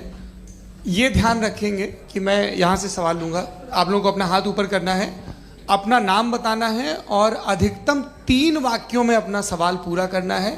कई लोग सवाल की जगह भाषण देने लगते हैं, उससे आज बचना है। जी मुफ्ती साहब, पहला सवाल आपका, 16 मिनट हैं, हम दोनों लोगों के सवाल लेंगे। जी जी बहुत शुक्रिया। आपकी जो अभी बात हुई बहुत अहम थी, मैं इसको चाहूँगा कि आगे डिस्कस करूँ, लेकिन चूँकि अभी ये वो सेगमेंट है क्रॉस एग्जामिनेशन, तो सबसे पहला सवाल आपसे ये है कि जो मैं इतनी देर से कॉन्टिंजेंसी आर्ग्यूमेंट आपको बता रहा था, ये अकल से ही बता रहा था हजरत, आप ये बताएं कि आप इन्फिनिट रिग्रेस ऑफ कॉजेस को पॉसिबल मानते हैं या नेसेसरी बीइंग के एग्जिस्टेंस को सही समझते हैं? चूंकि 2 ही ऑप्शन हो सकता है, आप ये बताएं। देखिए, आपको मैं ईमानदारी से बात करूं, एक तो मैं कॉन्टिजेंसी वर्ड ठीक से समझता नहीं, और इस वक्त भी जो आपने अंग्रेजी के अल्फाज इस्तेमाल किए वो ज़रा थोड़े से मुझे डिफ़िकल्ट और कॉम्प्लिकेटेड लगे, तो आप ज़रा सिंपल ज़बान में सवाल कर सकते हैं? बिल्कुल कर सकता हूँ जी। यूनिवर्स की हर चीज़ कॉन्टिंजेंट होने का मतलब यह है कि वो अपने एग्जिस्टेंस में किसी के ऊपर डिपेंडेंट है। जो भी चीज़ डिपेंडेंट होगी वो चीज़ इंडिपेंडेंट नहीं हो सकती, तो उसका कोई ना कोई कॉज होगा। तो अब आप क्या समझते हैं कि ये इन्फिनिट रिग्रेस है, यानी कॉज पर कॉज, कॉज पर कॉज, कॉज पर कॉज, और कभी कोई यानी ये एंडलेसली चलता रहा? क्योंकि अगर ऐसा होगा तो हम तो एग्जिस्टेंस में आते ही नहीं। लॉजिकली ये मुत्तफक अलैह चीज़ है, मुत्तफक अलैह अग्रीड अपॉन। ओके, इस पे हमने एग्री किया था कि मुश्किल शब्द आएगा तो अर्थ बताना पड़ेगा। तो इन्फिनिट रिग्रेस तो पॉसिबल नहीं है, तो कहीं ना कहीं आपको रुकना पड़ेगा ऐसे नेसेसरी बीइंग पर। नहीं, कोई जरूरत नहीं रुकने की। किसने कहा आप रुकना पड़ेगा? आप रुकते हैं खुदा पे, आप नहीं रुकते। आप कहते हैं वो हमेशा से, जब उस वक्त से है जब वक्त नहीं था। आप कहाँ रुकते हैं कि अब हुआ था वो? आप नहीं कहते। हम क्यों नहीं मान सकते कि यूनिवर्स जो है और बल्कि मल्टीवर्सेस जो है वो हमेशा से हैं, वो बनती है, बिगड़ती है। एक हमारे यहाँ एक चीज़ है ब्लैक होल, वो समेट लेता है वापस, फिर ब्लास्ट होता है, फिर फैल जाता है। और इसमें हमारी तो खैर कोई औकात ही नहीं है इंसान की। एक छोटे से ज़र्रे पे हम 50-60 साल की उम्र रखते हैं, जो करोड़ों अरबों साल की कायनात है उसमें, और पैदा भी नहायत ही बेहुदा वजह से हुए थे। तो इसमें ये सोचना कि इसकी वजूहात और ये क्यों है, ये डिपेंडेंट है, ये हम देख रहे हैं। क्या मालूम, आप सोचिए कि ये जो फैल रही है कायनात, ये कहाँ फैल रही है, ये कहाँ जा रही है, और ये फैल क्यों रही है? अरे बना ली थी तुमने, रुको भैया, काफ़ी है। ये फैल क्यों रही है? ये और कौन सी कायनात जिसे मैं दूरबीन से देखता हूँ तो 2 बिलियन लाइट ईयर पे है, उससे मेरा कोई वास्ता ही नहीं है। 2 बिलियन ईयर यानी अगर मैं 80,000 माइल्स पर सेकेंड से चलूँ तो 20 करोड़ साल में वहाँ पहुँच जाऊँगा। इसकी ज़रूरत क्या थी? ये दुनिया, ये कायनात तो इंसान अशरफुल मखलूक़ात के लिए बनाई गई ना। तो ये सब ये टर्म समझ में नहीं आया, इसमें कोई खास समझने वाली बात थी भी नहीं। ये जो अल्टीमेट कहा यह जाता है कि ये जो पूरी यूनिवर्स है, ये जो दुनिया है, ये इंसान के लिए बनाई गई। अच्छा, ये सब इंसान के लिए। क्यों साहब, सही है ना? बिल्कुल, लेकिन इसका ये मतलब नहीं कि किसी चीज के पीछे रीजन आपको नहीं पता तो रीजन नहीं है, इसे कहते हैं नहीं, मुझे नहीं पता, लेकिन मेरी जिम्मेदारी नहीं है। वो बिल्कुल सही कहा था उसने, बर्टन रसल ने। आपने उसे मजाक में टाल दिया कि भाई आप एक दावा कर रहे हैं, मैं क्यों कहूं कि ये गलत है दावा? आप प्रूफ कीजिए, मेरे पे जिम्मेदारी ही नहीं है, मैंने थोड़ी कहा है। आप प्रूफ कीजिए कि ये सही है। आप आर्ग्यूमेंट ऑफ कंटिंजेंसी का जवाब ही नहीं दे रहे हैं। पूछना चाहेंगे? आप सवाल पूछना चाहेंगे मुफ्ती साहब से? क्योंकि ये क्रॉस एग्जामिनेशन का दौर है। आप जैसे पहले बोल रहे थे फेथ को लेके कुछ, मैं ये पूछना चाहूँगा कि खुदा ने जो भी रेवोल्यूशन किए हैं, एक मज़हब के लिए बहुत से मज़हबों में किए हैं, अलग अलग रेवोल्यूशन है। कहीं कुछ एक बातें हैं, कॉन्ट्रडिक्शन भी है आपस में, कहीं कुछ आप कर सकते हैं, कहीं कुछ नहीं कर सकते। ऐसा नहीं है कि सबकी कोड ऑफ मॉरल एक है। तो ये किस्सा क्या है? अब आप ये देखिए कि मुझे कभी कभी लगता है कि ये जो फुटबॉल फाइनल होता है, लाखों लोग होते हैं, फिर वो टीवी कवर कर रही करोड़ों लोग, अगर उसमें खुदा की एक बूमिंग आवाज़ आ जाती, मैं गॉड हूँ, तो सारे लोग अभी सुन लेते और टीवी पे भी सुन लेते, किस्सा खत्म होता। ये इतनी राजदारी क्या है कि तुम सामने कुछ तो सबूत दे दो हमें सॉलिड। ये कह साहब ये यूनिवर्स कैसे बनी, इससे मसला क्या हल होगा? मैं पूछूंगा आपसे खुदा कैसे बना? क्यों नहीं पूछूंगा कैसे बना?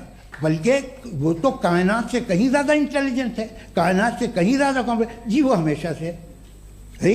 आप कहेंगे मैं मान लूँगा। अच्छा, दोयम वो कादिर मुतलक, यानी कादिर मुतलक का मतलब ओमनीपोटेंट, वो जो चाहे कर सकता है। आपको नौकरी दिलवा सकता है, आपकी अच्छी जगह शादी करवा सकता है, आपके पड़ोसी का मुकदमा हरवा सकता है, आपको जिता सकता है, सब काम करता है। थोड़ा सा माइक क्लोज जी। वो इस दुनिया को चला कैसे रहा है? ये दुनिया कैसे चल रही है? आपको इस पर हैरत नहीं होती? या क़यामत के बाद कभी एक जस्टिस होगा, जब ये बच्चा मर चुका होगा जिसकी धज्जियाँ उड़ गई बम से, इसको इंसाफ मिलेगा तब? अच्छा, अब जवाब दूं? हाँ जी। मैं इसीलिए आप की तरफ। सबसे पहले आपने रेवलेशन और स्क्रिप्चर्स की बात की, इस पे मैं बात कर सकता हूं, लेकिन आज नहीं करूंगा चूंकि वक्त कम है। कभी और इस पे डिस्कस करेंगे, मैं तैयार हूं उस पे भी बात करने के लिए। ये अभी से राउंड 2 की भूमिका तय हो रही है। Does God exist round 2? चूंकि आज गॉड के एग्जिस्टेंस पे बात है तो मैं उसी के रिलेटेड जो है आपके सवालात को एंटरटेन भी करूंगा और मैं भी पूछूंगा। आपने कहा कि आपने साबित ही नहीं किया, जबकि आर्ग्यूमेंट ऑफ कॉन्टिजेंसी बुनियादी आर्ग्यूमेंट है। आप मुझे कॉन्टिजेंसी का मतलब बताइए, आपका मतलब क्या? कॉन्टिजेंसी कॉन्टिजेंसी का मतलब यह हुआ कि हर वो वजूद जो किसी भी चीज का पाबंद है, हर वो वजूद या हर वो चीज जो अपने एग्जिस्टेंस में किसी भी चीज के पाबंद है और उससे बाउंड है, उसको उसकी जरूरत है, उस पर डिपेंड करती है, तो जाहिर सी बात है कि उसका कोई ना कोई कॉज होता है। ये तो अक्ल की बात है। ये आप रीजनिंग की बात करते हैं, मैं वही कर रहा हूं। दूसरी चीज आपने ये बात कही कि इतने बिलियन लाइट ईयर्स दूर है, उसका मेरा क्या लेना देना। फिर मेरे ख्याल से आपको ये नहीं कहना चाहिए I think therefore I am an atheist. आपको सोचना चाहिए, सिर्फ आप एक लिमिटेड दायरे में रहकर नहीं सोचें, बल्कि बाहर निकलकर सोचें। आपने तीसरा सवाल किया, आपने 2-3 सवाल एक साथ। ऐसी बातें ना कीजिए, कुछ लोगों को इतराज हो जाएगा आप पे कि आप कुछ भी सोचिए। ये इजाजत आपको है नहीं, मुझे है।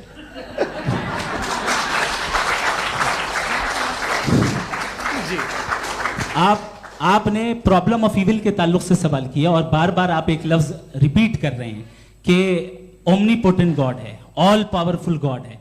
यही तो दरअसल समझना है कि गॉड का कॉन्सेप्ट क्या है। प्रॉब्लम ऑफ इविल जो है, प्रॉब्लम ऑफ इविल दर हकीकत दो असम्पशंस पर कायम है। अगर आप इन दो असम्पशंस को समझ जाएं तो ये प्रॉब्लम नहीं रहेगी, आर्ग्यूमेंट आपको समझ में आ जाएगी कि ये कोलैप्स कर जाता है। पॉइंट नंबर 1, यानी जो आपका सबसे पहला फॉल्स असम्पशन है कि गॉड मर्सीफुल है, ओमनीपोटेंट है, दुनिया में जुल्म हो रहा है।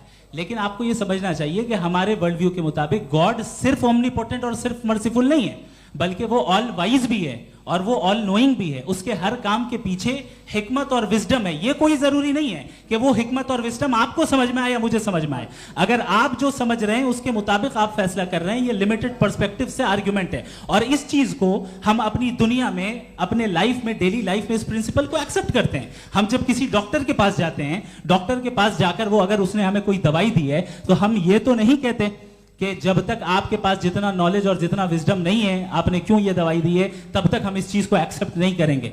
नहीं कहते, हम उसकी अथॉरिटी को तस्लीम करते हैं। क्यों? क्योंकि उसकी हम जानते हैं कि वो नॉलेजेबल है, वो विजडम वाला है, हमसे ज्यादा नॉलेज और हमसे ज्यादा विजडम है। बताएं सर। नहीं, डॉक्टर में और खुदा में बड़ा डिफरेंस है। डॉक्टर पढ़ा लिखा होता है, एक तो मैं उसकी बात सुनूंगा। दोयम ये नहीं, कुछ जवाब तो ये भी नहीं है सर। प्लीज आप अगर सब ऑडियंस से बोलने लगेंगे तो फिर मतलब नहीं सिविलाइज्ड बहस का। मतलब आप ये कहें कि चूंकि आप डॉक्टर पे बिलीव करते हैं इसलिए खुदा पे बिलीव किए, क्या ये मिसाल आपको समझाने के लिए आर्गुमेंट है, इस पे आपको एतराज नहीं है। तो सिंपल बात ये है कि मैं अगर ये यकीन कर लूँ कि एक ओमनीपोटेंट, उसकी मसलहत है, ये जो बच्चे मर रहे हैं ये मसलहत है उसकी, मुझे नहीं चाहिए इसकी मसलहत। उसकी मसलहत नहीं, यही तो समझना है, मतलब एक्सपीरियंस। अच्छा, इस आपने अभी मेरी बात पूरी सुनी नहीं। मैंने कहा आपका पूरा आर्ग्यूमेंट दो फॉल्स असम्पशंस पर है। एक फॉल्स असम्पशन मैंने बता दिया, दूसरा फॉल्स असम्पशन ये है कि इस दुनिया में इविल के होने का कोई गुड रीजन नहीं है, जबकि हमारे पास बाज रीजंस मौजूद हैं, हमारे पास बाज वजूहात मौजूद हैं। अगर इस दुनिया में इविल ना हो तो आप गुड को डिफाइन कैसे करेंगे? अगर जुल्म ना हो आप इंसाफ को समझेंगे कैसे? अगर तारीकी ना हो तो आप लाइट को समझेंगे कैसे? बहुत अच्छे। अभी और सुन लें, अभी और बाकी है। ये तो बात बहुत पसंद आई साहब मुझे कि जब तक रेप ना हो तब तक औरतों की इज्जत का ख्याल आपने मेरा जवाब पूरा सुना ही नहीं। जब तक के बच्चों का कत्ल ना किया जाए तब तक आपको बच्चों की मासूमियत की इज्जत। आपने पूरा जवाब सुना ही नहीं। क्या बात है, क्या आपने नुक्ता निकाला? आपने पूरा जवाब सुना ही नहीं। आप सुन लें, मेरी बात सुन लें। ये मैंने आपको एक चीज बताई। दूसरी चीज, इस दुनिया में हम आए हैं टेस्ट के लिए, हमारा टेस्ट हो रहा है और हर इंसान का अलग अलग अंदाज में टेस्ट होता है। और इस दुनिया में अगर इविल मौजूद है तो वो इविल जरिया है हमारे अंदर ह्यूमन नोबल क्वालिटीज को डेवलप करने का और अलग अलग फील्ड में प्रोग्रेस करने का। और अगर हमारे अंदर और इस दुनिया में इविल नहीं होता तो बताइए टेस्ट का मतलब क्या होता? अगर मैं अपने स्टूडेंट को एमसीक्यूज दूं और उसमें सिर्फ राइट आंसर लिख कर दे दूं और कहूं तुम्हारा टेस्ट हो गया, ये मीनिंगलेस है। इस दुनिया में अगर हम टेस्ट के लिए आए हैं तो जाहिर है गुड एंड इविल दोनों मौजूद है। तो अगर गुड एंड इविल दोनों मौजूद है तो ये इविल भी खुदा का बनाया हुआ है? जी हाँ, खुदा का बनाया हुआ है। लेकिन अच्छा, चलो अच्छी बात। जी बिल्कुल, तो बिल्कुल खुदा ने बनाया। अभी तो ये है कि जो मेजॉरिटी है दुनिया में वो इविल है, तो ये खुदा एक्चुअली इविल के साइड पे लग रहा है मुझे। बिल्कुल भी मैं बताता हूं। मेजॉरिटी में तो वो है।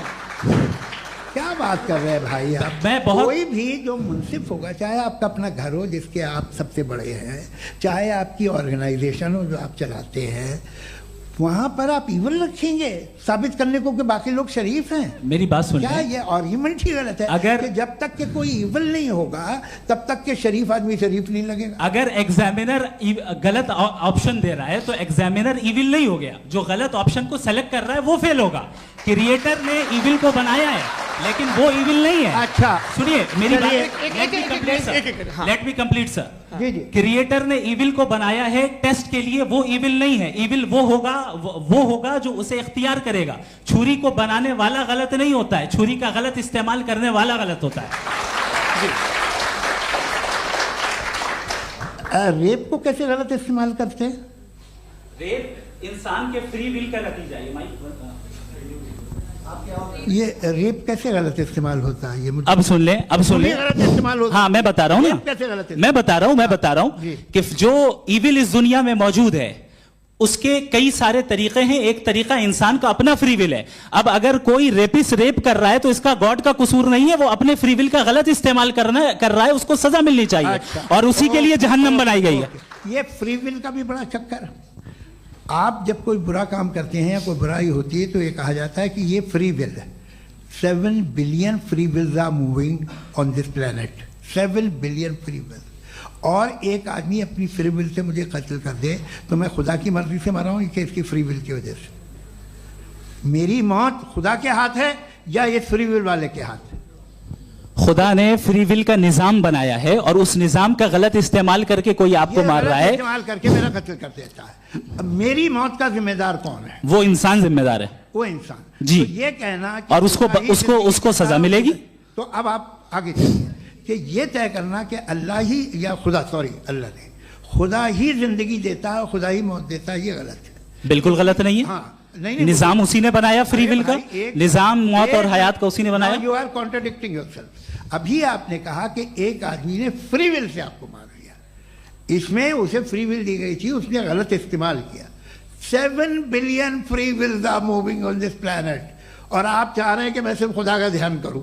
ये 7 बिलियन फ्री विल्स को मुझे लुक आफ्टर करना पड़ेगा कि नहीं? ये तो तबाहियां कर रही हैं और तबाहियां ज़्यादा हो रही हैं। बिल्कुल। तो अगर आप बताएं अगर खुदा नहीं है फॉर एग्जाम्पल, तो आप इविल को कैसे डिसाइड करेंगे? यानी how can you define evil objectively without God? देखिए, दुनिया में 2 तरह के जानवर हैं। एक जो अकेले रहते हैं जंगल में और एक जो ग्रुप्स में रहते हैं। ग्रुप में जो भी रहेगा, चाहे वो आपका फाउंडेशन हो, चाहे कोई क्लब हो, चाहे कोई पॉलिटिकल पार्टी हो, चाहे कोई यूनिट हो, उसमें आपको इंटरैक्ट करने के रूल बनाने पड़ेंगे। यानी लोग तय करेंगे। लोग तय करेंगे। अगर लोगों ने ये तय किया कि किसी का रेप करना सही है, आप जस्टिफाई करेंगे? नहीं, आपका फाउंडेशन तो ये हो गया ना कि लोग ही विल डिसाइड करेंगे। नहीं, अरे दुनिया में ऐसे ग्रुप्स हैं जो रेप को जायज़ मानते हैं सर्टेन हालात में। मैं डिटेल में नहीं जानूंगा, आप भी जानते हैं। ये जो आईसिस वाले थे जिन्होंने क्या किया था, तो उन्होंने क्या किया उसका खुदा से कोई ताल्लुक नहीं है सर। मैंने सिंपल सवाल किया कि इविल को आप डिफाइन करते कैसे हैं? आइए वापस आइए जी। आप साथ में तभी रह सकते हैं जब कुछ आप ऐसे उसूल डेवलप करें जिसमें हर एक का बेसिक तहफ़्फ़ुज़, हर एक का बेसिक राइट हो और हर एक को कोई आराम मिले।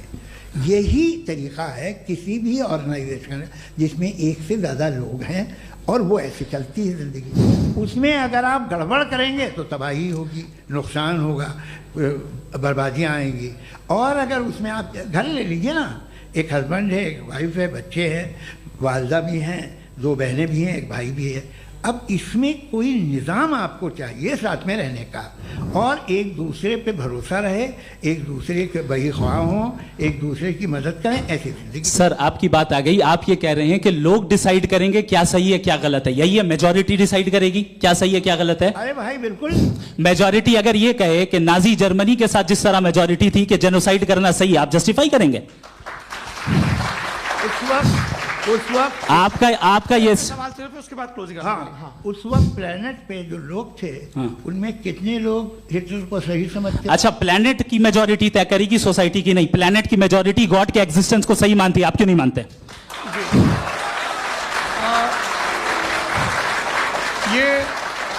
हेलो ये क्रॉस क्वेश्चन का राउंड यहाँ पर समाप्त होता है।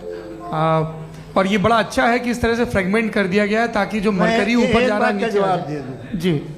प्लेनेट की ज़्यादातर मेजॉरिटी कुछ दूसरे मजहबों के खुदा को मानती है। आप उन्हें क्यों नहीं? आप तो मेजॉरिटी की बात कर रहे हैं। अच्छा, ये क्लोजिंग आप ये कह रहे हैं इविल और गुड को डिसाइड मेजॉरिटी करेगी। मेजॉरिटी जो कर दे वो सही हो जाएगा। क्लोजिंग इसको जैसा आप ही लोगों ने तय किया है उसी फॉर्मेट को फॉलो कर लेते हैं। हाँ भाई, मैंने तो भले लोगों पे एतबार किया और तब मॉडरेशन तय किया। जी, आपके पास 5 मिनट का वक्त है, क्लोजिंग आर्ग्यूमेंट है, उसके बाद हम ऑडियंस से क्वेश्चन आंसर लेंगे जावेद साहब के क्लोजिंग आर्ग्यूमेंट के बाद। ओके, बहुत शुक्रिया जी। हमारा जो टॉपिक है डज गॉड एग्जिस्ट, मैं इस पे इतने एकेडमिक तैयारी करके आया था, मुझे था कि मैंने सोचा था कि कई सारे मैं आर्ग्यूमेंट्स दूंगा, लेकिन वक्त की भी किल्लत और जावेद साहब बार बार इधर उधर चले जा रहे थे तो उसको भी थोड़ा एंटरटेन करना पड़ गया। डज गॉड एग्जिस्ट पे मैं एक ही आर्ग्यूमेंट दे पाया, आर्ग्यूमेंट्स बहुत हैं और डेफिनेटिव आर्ग्यूमेंट्स हैं, और मेरे आर्ग्यूमेंट को किसी एक राउंड में भी इन्होंने एंटरटेन नहीं किया और रेफ्यूट नहीं किया, एक राउंड में भी नहीं, एक राउंड में भी नहीं। और ना ही अभी आपका क्लोजिंग आर्गुमेंट आएगा, नहीं, वो बता देना। Argument of contingency sir. अरे मैं आपसे कई बार कह चुका हूं कंटीजेंसी का मतलब अब मैं कैसे समझाऊं आपको आपस में? हाँ, आप और कितने आसानी से समझाऊं मैं, मुझे तो नहीं समझ में आ रहा है। आप अपनी आर्ग्यूमेंट ऑफ कंटीजेंसी उर्दू में बोल सकते हैं। हाँ, आप अपनी बात पूरी कर लें जी, आखिरी 4 मिनट। दूसरी चीज, just a minute please ma'am, can I talk? दूसरी चीज ये है कि आपने एक तो इसका जवाब नहीं दिया, दूसरा आपने गॉड के ना होने पर कोई डेफिनेटिव आर्ग्यूमेंट नहीं दिया, सिर्फ मजहब पे बात कर रहे हैं आप। मजहब तो आज हमारा टॉपिक ही नहीं था, आज तो हमारा टॉपिक हो, आप मजहब से ले लेकर आईएस तक चले गए। भाई हमारा क्या ताल्लुक है उससे? We condemn them. और उसका गॉड से क्या ताल्लुक है? अगर कोई गलत काम कर रहा है, किसी ने किसी को कत्ल किया, किसी ने किसी का रेप किया, उसको सजा मिलनी चाहिए। और आपके पास कोई भी rational strong foundation of morality नहीं है। आपने कहा कि मेजॉरिटी तय करेगी सोसाइटी की, वो सही होगा। मैंने कहा हिटलर को फिर आप सही कहेंगे, नहीं नहीं नहीं नहीं, प्लैनेट की सोसाइटी की मेजॉरिटी तय करेगी। तो प्लैनेट की मेजॉरिटी गॉड के एग्जिस्टेंस को मानती है, आप कह रहे हैं ये रिलीजियस है। तो यानी आपके पास कोई स्ट्रॉन्ग फाउंडेशन नहीं है ऑब्जेक्टिव मोरालिटी का। ऑब्जेक्टिव मोरालिटी का अगर कोई फाउंडेशन है तो वो सिर्फ गॉड है, गॉड है, गॉड है। थैंक यू जी। ये मुफ्ती शमाइल नदवी साहब का क्लोजिंग आर्ग्यूमेंट था। अब हमारे पास जी जी ये बड़ा अच्छा है कि दोनों लोगों को मॉडरेटर से शिकायत भी और बोल रहे भाई हमारी शाबाशी भी तो करते चलो। अब मेरी बात जी, आपके पास जावेद अख्तर साहब 5 मिनट का वक्त है, ये आपका क्लोजिंग आर्ग्यूमेंट है, टाइम रीसेट कर दें जी। देखिए, बहुत सारी बातें हैं। गॉड का डेफिनेशन दुनिया के किसी भी रिलीजन में है कि वो ओमनीपोटेंट है, ओमनीप्रेजेंट है, he is just, he is kind, he loves you and so on. मैं जब दुनिया देखता हूँ तो मुझे कोई ऐसा सुप्रीम पावर यहाँ दिखाई नहीं देती है जो इंसान की बहबूदी के लिए कुछ कर रही हो, कमज़ोर को बचा रही हो, मदद कर रही हो, जालिम को पीछे हटा रही हो। मैं नहीं देखा, तारीख़ में नहीं। एक तो अगर है और ये देख रहा है तमाशा, तो उसका होना न होना बराबर है। दोयम ये कि ये जो है, जब आप ये कहते हैं कि कायनात जिसकी कंटीजेंसी है, मैं देखिए वो लफ्ज़ इस्तेमाल किया मैं, तो ये कैसे हो सकती है भाई? और फ़ौरन आप सरेंडर कर देते हैं कि जाहिर है कि इसका बनाने वाला तो इससे 10,000 गुना था तो कॉम्प्लिकेटेड होगा। उस पर आपके होने पे कोई इतराज़ नहीं है। उसे वो टाइमलेस है, वो पहले से था, टाइम तो बहुत बाद में आया। ये सब आप मानने को तैयार है जिसका आपके पास कोई सबूत नहीं, आपके पास कोई रीज़न नहीं है। आपकी तारीख क्या है मज़हबों की? बिलीफ की, जो खुदाओं का बिलीफ है, ये कॉन्स्टेंटली गलत साबित होता रहा है। मतलब आप कहें कि अरिस्टोटल के ज़माने में तो सब जाहिल थे, वो भी इतने ही यकीन से खुदा पे यकीन रखते थे, जो अब नहीं रहा, ये भी नहीं रहेगा। आप लिख लीजिए, और इसके आसार आपको दुनिया में दिखाई देना शुरू हो चुके हैं। ये बहस क्या आज से 100 साल पहले इस तरह हो सकती थी? यहाँ तक तो आपको हम ले आए हैं। तो सर अरे इनको मदद की ज़रूरत नहीं भाई, ये सेल्फ सफिशिएंट आदमी है, आप क्यों इनकी मदद कर रहे हैं? Sir please. तो ये जो है तमाम बातें अपनी जगह हैं। ये एक पैकेज है। आप अकेले, कोई आदमी ऐसा नहीं जो सिर्फ गॉड को मानता हो, उसके साथ बहुत पैराफर्नेलिया आता है, अलग अलग पैराफर्नेलिया आते हैं। They are only, they have always created chaos in the society. मैं तो आपको सीधा ऑफर देता हूँ कि दुनिया में 10 इम्पॉर्टेंट बिलीव्स हैं। आप एक मानते हैं, 9 नहीं मानते, 9 में आप एथियस्ट हैं, 9 को आप बिल्कुल रीजनेबली मेरी तरह देखते हैं। तो 90 मजहबी आदमी भी 90% एथियस्ट है, वो दूसरे खुदा नहीं मानता, एक खुदा मानता है अपना वाला, बाकियों को कहता है गलत है। अगर आप मानना ही बंद कर दे तो आपका 10% चांस है कि आप सही हैं और 90% चांस है कि आप गलत हैं। मेरा मशवरा है, आप मानना छोड़ दिए तो 50% चांस होगा कि आप सही हैं और 50% चांस होगा, 40% आप गेन करेंगे बाय बिकमिंग एन एथियस्ट।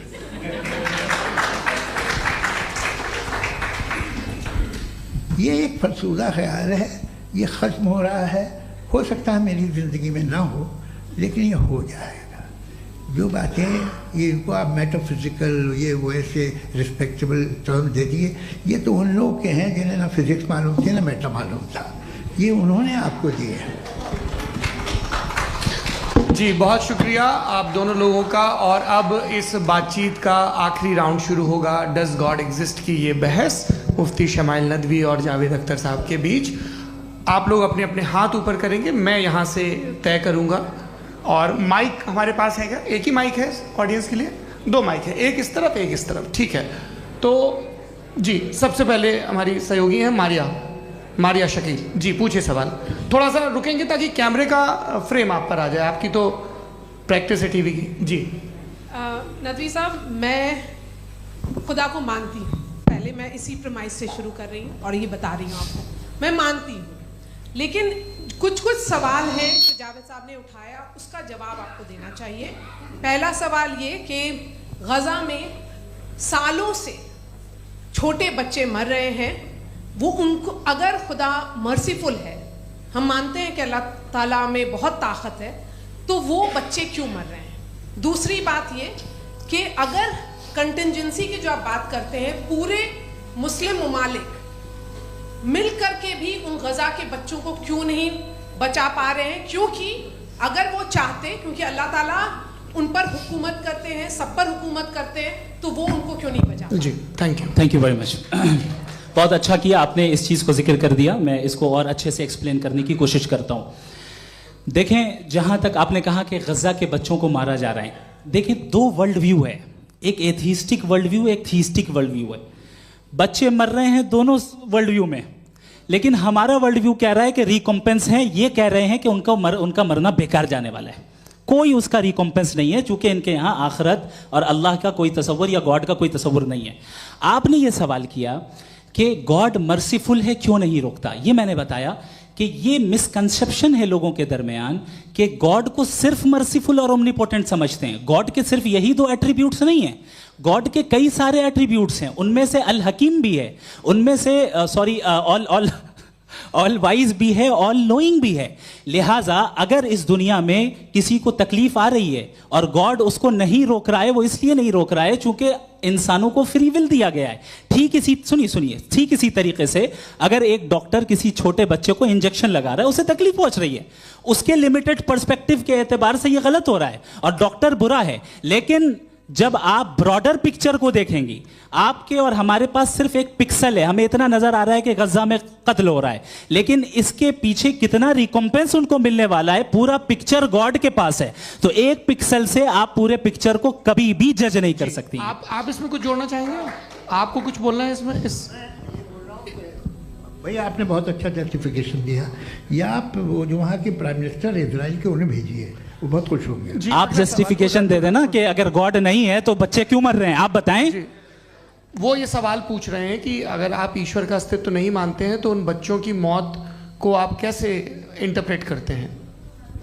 भाई ये दुनिया जो है, जो ताकतवर लोग होते हैं वो एक नाइंसाफ़ी करते हैं। तो ये अच्छा काम है आपके नजदीक, तो नेचर नाइंसाफ़ी पे मबनी है। अरे मेरे भाई, आप नेचर की कहाँ बात कर रहे हैं, तो इंसान की बात। तो फिर जब मैं इंसान की बात कर रहा था, आप नेचर की बात करने लग गए। क्रॉस एग्जामिनेशन नहीं। हाँ, अब आप मुझे बोलने नहीं देंगे तो अलग बात है, आप बोलिए, मैं मुझे कोई जल्दी नहीं। जी नहीं, ये क्रॉस एग्जामिनेशन बोल तो लेने दीजिए। जी बोलिए। क्या बात ये है कि ह्यूमन सोसाइटी तभी साथ में रह सकती है जब वो मोहब्बत से, एकता से, एक दूसरे के एहतराम करके रहे। इसके अलावा पॉसिबल नहीं है, अकेले तो इंसान रह नहीं सकता। वहाँ पर कुछ लोग हैं जो फाउल करते हैं, वो फाउल हमेशा से तारीख में होता आया है। आज ये हो रहा है, जो हो रहा है बहुत बुरा हो रहा है, बहुत जालिमाना है, बहुत जाबराना है। उसको आप कहें कि ये बच्चों को कॉम्पनसेशन मिल जाएगा या इसकी इंजेक्शन है, इंजेक्शन तो हेल्थ के लिए दिया जाता है। आप ये कह रहे हैं कि ये बच्चों की जो धज्जियां उड़ रही हैं ये इंजेक्शन है, ये टेस्ट है, ये टेस्ट है, और उस टेस्ट में उनको ऐसा रिकॉम्पेंस मिलेगा जो आपके तसव्वुर के बाहर है। ये आप 3 बरस के बच्चे को बारूद से उड़ा के टेस्ट ले रहे हैं। वाह, वो नहीं ले रहा है, खुदा नहीं उड़ा रहा है, इजराइल उड़ा रहा है। जी, ये तो उसको कंडेम अगला सवाल लेते हैं प्रोफेसर पुरुषोत्तम अग्रवाल। मुफ्ती साहब, एक निवेदन आपसे है कि कम से कम थोड़ा सा माइक क्लोज एक रिलीजियस और फिलोसफिकल कर मैम प्लीज। एक रिलीजियस और फिलोसफिकल ट्रेडिशन है जो ब्रह्मांड को यानी यूनिवर्स को ही अंतिम मानती है। सर्वम खलु इदम ब्रह्मम, this is Chandogya Upanishad, and it completely rules out the existence or necessity, आपके शब्दों में necessity of a creator. The creation itself is the creator. तो एक मिनट प्लीज। दूसरा जो सवाल आपने अभी जो आप बार बार कह रहे हैं कि भगवान विद्वान भी है, वाइज, सब जानने वाला, तो अगर विजडम में दुनिया भर के पापों और अत्याचारों को बर्दाश्त करना शामिल है, तो फिर इसका मतलब ये हुआ कि अगर मैं फ्री विल से उसको अपोज करता हूं तो ईश्वर की विजडम और मेरी फ्री विल में कॉन्ट्राडिक्शन है। Because when I am opposing whatever is happening in Gaza, then I am opposing the god's will और गॉड्स विजडम। जवाब लेते हैं तो गॉड की विजडम, एक मिनट सौरभ प्लीज सर, ये एक जुमला। गॉड की विजडम है कि गाजा में जो कुछ हो रहा है वो हो रहा है, मैं उसका अपोज कर रहा हूं, तो मैं गॉड की विजडम के खिलाफ जा रहा हूं। एक सवाल। दूसरा ये नहीं आपने दो ऑलरेडी। सर आप और सवाल कर लें, लेकिन मुझे दो जवाब दे। पहले आपने ये कहा, सुनिए मेरी बात सुनिए। इजराइल के गॉड के मुताबिक तुम्हारा ठीक हो रहा है ना? नहीं हो रहा है, ठीक नहीं हो रहा है। मैं बता रहा हूँ क्या हो रहा है, आप तशरीफ रखिए, मैं बता रहा हूँ क्या हो रहा है। Let me complete please. एक सेकंड गाइस, एक सेकंड। ये देखिए, ऐसा है कि ये सब बड़ा आपस में विचार विमर्श के बाद ये तय हुआ था कि कुछ नियम बना लिए जाएं ताकि एक टाइम बाउंड बातचीत चले। और भाई साहब, आप बड़ा जरूरी काम कर रहे हैं, लेकिन कैमरे के फ्रेम में आके उस काम को गड़बड़ कर दे रहे हैं। ठीक है गुरु, अब मेरे को कहीं का गुस्सा कहीं निकालना था, सॉरी। नहीं, कोई गुस्सा नहीं है जी। तो प्रोफेसर ने सवाल पूछे, आप उनके जवाब दें, और थोड़ा ये सब लोग थोड़ा ख्याल रखें भाई, सवाल संक्षिप्त रखें जी। आपने दो सवाल किया। सबसे पहला ये कहा कि हमारे पास ये कॉन्सेप्ट है कि ये यूनिवर्स खुद नेसेसरी बीइंग है, creation itself is the creator. How irrational is this कि मैं एग्जिस्ट करूंगा बाद में, लेकिन अभी एग्जिस्ट कर भी रहा हूं, यानी एक ही टाइम में एग्जिस्ट भी कर रहे हैं, नहीं भी कर रहे हैं। This is not true. दूसरी चीज आपने कहा कि अगर इजराइल में, सॉरी माफ कीजिएगा, Israel doesn't exist, occupied Palestine में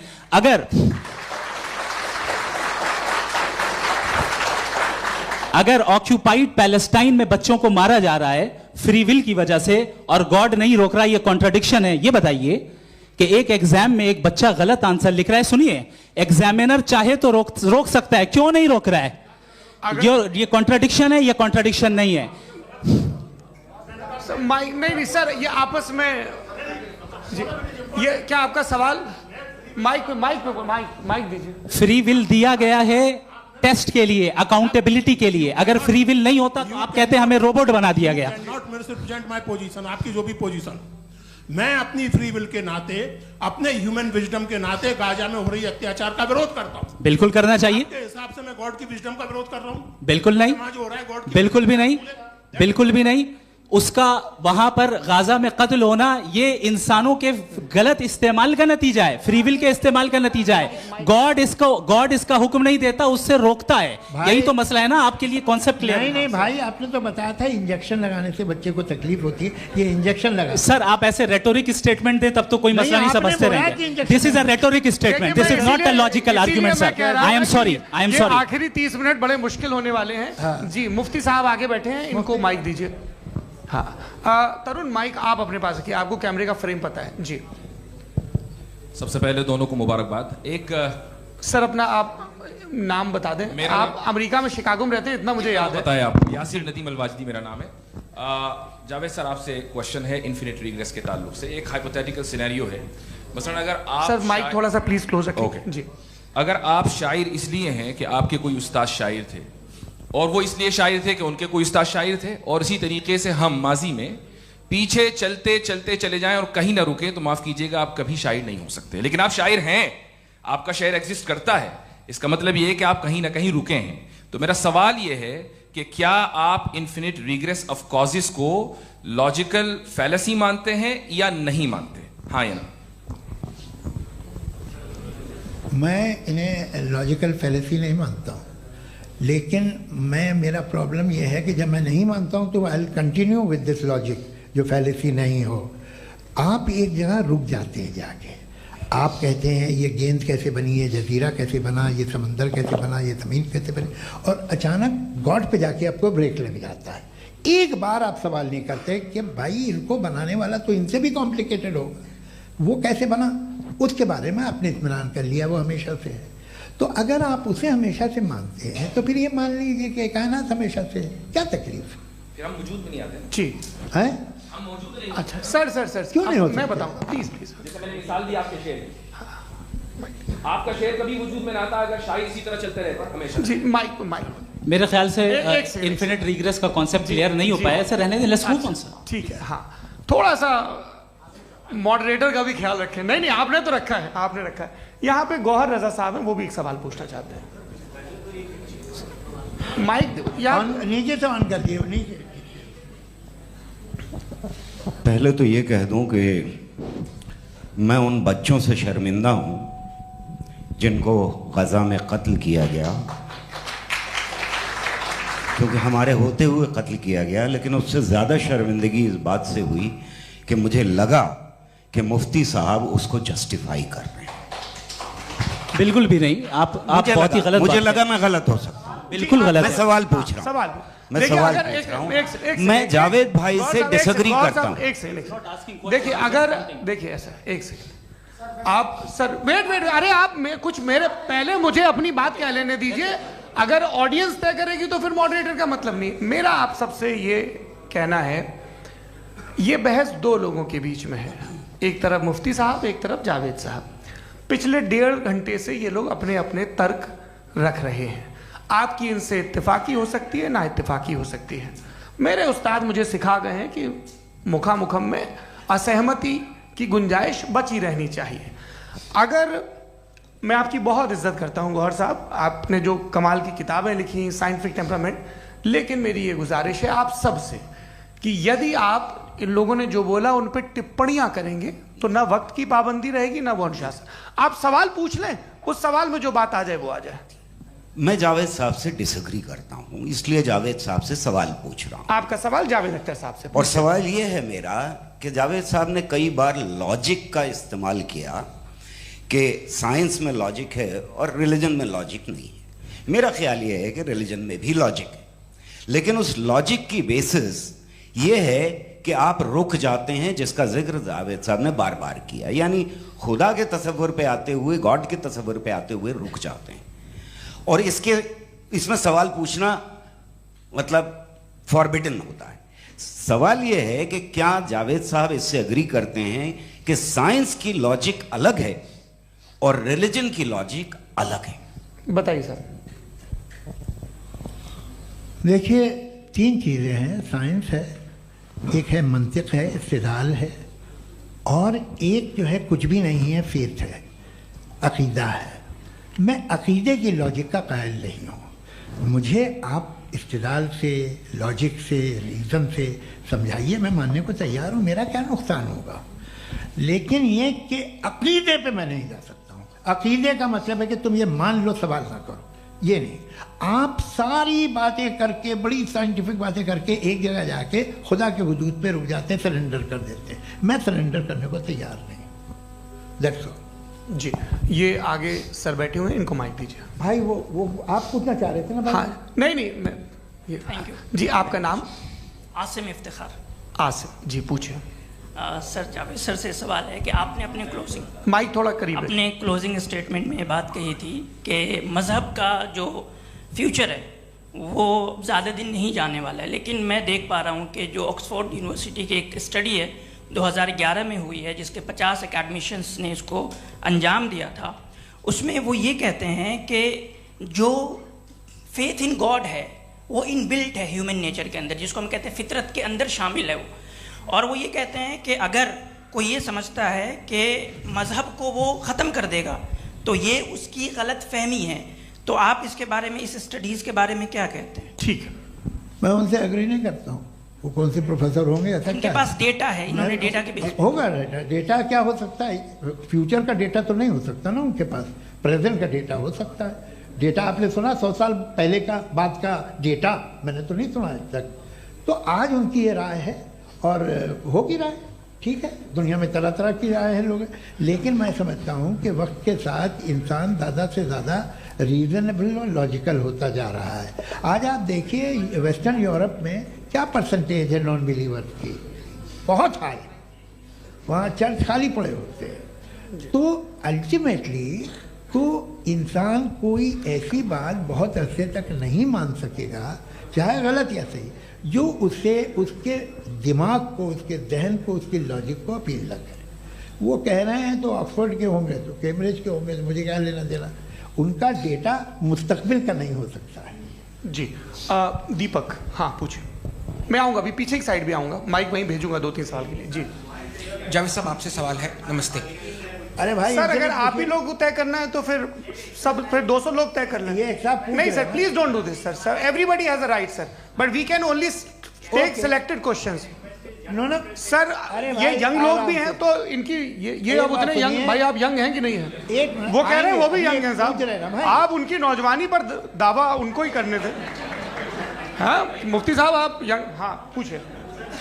अरे भैया सर मेरा सवाल ये है, कुछ इनसे भी तो पूछो।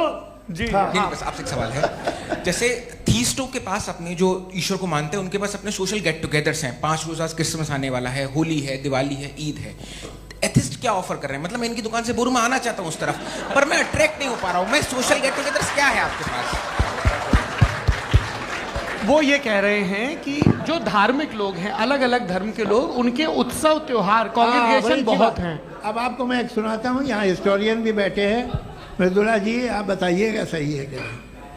ये एक कॉन्स्टेंटाइन, एक ग्रीक रोमन बादशाह था जो क्रिश्चियनिटी आने के 400 साल बाद उसने डिसाइड किया कि मैं क्रिश्चियन हो जाऊंगा, मेरी पूरी स्टेट कैंसिल हो जाएगी। उस ज़माने में ऐसे ही होता था, राजा जो धर्म इख्तियार करता था वो जनता भी कर लेती थी, इसलिए कि वो हो गया था बैंकरप्ट, और उसे जो मेडिटेरियन कोस्ट के रिच क्रिश्चियन वो थे मर्चेंट, उससे पैसा चाहिए था। तो उसने कहा यार क्रिश्चियन हो जाओ। तो उसने अपने वजीर से कहा कि भाई ये हिस्ट्री है कि अब हम लोग क्रिश्चियन हो जाते हैं। कहले सर हो जाएंगे, कोई प्रॉब्लम नहीं है, लेकिन एक प्रॉब्लम ये है कि 17 दिसंबर से 25 दिसंबर तक जो पेगन फेस्टिवल होता, जो पेगन जो फेस्टिवल होता है वो बंद हो जाएगा, इसलिए कि हम क्रिश्चियन हो गए तो होगा नहीं। तो वो बच्चों को बहुत बुरा लगेगा, पब्लिक को बहुत इंजॉय करते हैं, खासतौर से 25 को मेन डे। उसने कहा हाँ ये तो सही कह रहे हो, ये जीसस क्राइस्ट की पैदाइश कब थी? कहले साहब वो अप्रैल में थी। नहीं कट करो, वो 25 दिसंबर को है।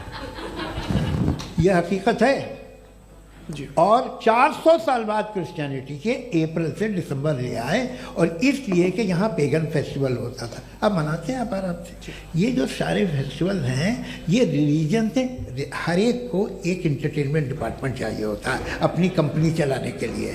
तो ये रिलीजन ने, ये सेकुलर त्योहार थे जिन्हें रिलीजन्स ने ले लिया है।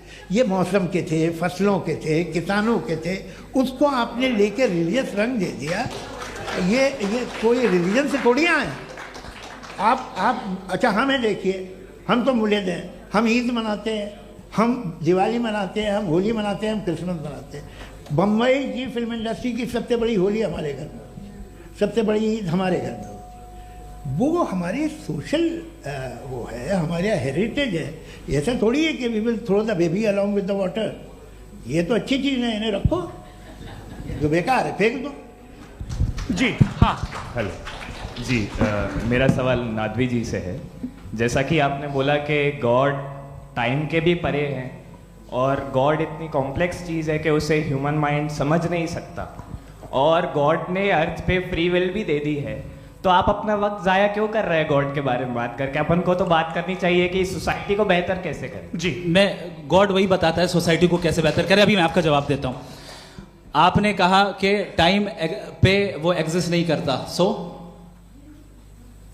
नहीं, मेरा सवाल ये है कि जैसा आपने बोला कि गॉड बहुत ही कॉम्प्लेक्स चीज है। मैंने कहा ही नहीं कि कॉम्प्लेक्स है, तो आपके अल्फाज हैं।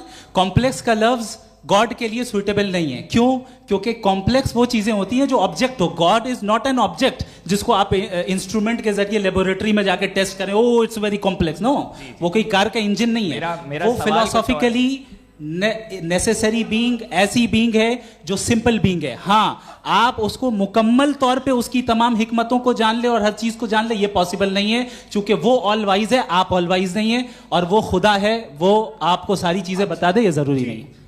मेरा सवाल ये नहीं था, मेरा सवाल ये था कि जब गॉड इतना परे है इस दुनिया से कि उसने अर्थ पे फ्री विल भी दी है, हम सब ह्यूमंस की फ्री विल है, और जो सोसाइटी में हो रहा है वो अपन लोग डिसाइड करेंगे, तो अपन लोग डिसाइड नहीं करेंगे ना, अपन लोग डिसाइड नहीं करेंगे। गॉड जो है, गॉड ने वो उसकी जात, उसकी एग्जिस्टेंस टाइम एंड स्पेस से परे है, लेकिन वो हमारा टेस्ट ले रहा है और उसी गॉड ने हमें बताया कि तुम्हें क्या करना है क्या नहीं करना है, तो जाहिर है उस गॉड की बात सुनेंगे ना हम। जी, वो पीछे एक चश्मा लगाए जो मैम खड़ी हैं, उनको दीजिए। हाँ, आप जी जी बिल्कुल आएंगे। देखिए मैं कोशिश कर रहा हूँ सब तरफ जाने की। हाँ, उनको दीजिए माइक। जी, हेलो सर, मैं ओमनी प्रेजेंट नहीं हूँ, टाइम पाबंद हूँ और जहां तक कोशिश कर सकता हूँ करूंगा। जी, अपना नाम बताइए। मेरा नाम उर्सुला है, मैं दिल्ली यूनिवर्सिटी की एक स्टूडेंट हूँ और मैं स्टूडेंट फेडरेशन ऑफ इंडिया से हूँ।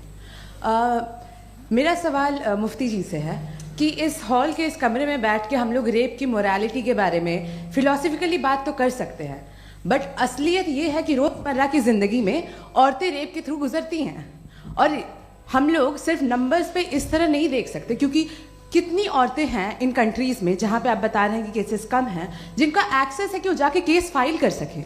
कितनी औरतें हैं जो जिनको काम करने की आज़ादी है उन कंट्रीज़ में। यूरोप में ये आज़ादी आ गई, यूरोप में ये रूल्स आ गए, तो हम आज उसके बारे में बात कर पा रहे हैं। जी, जवाब।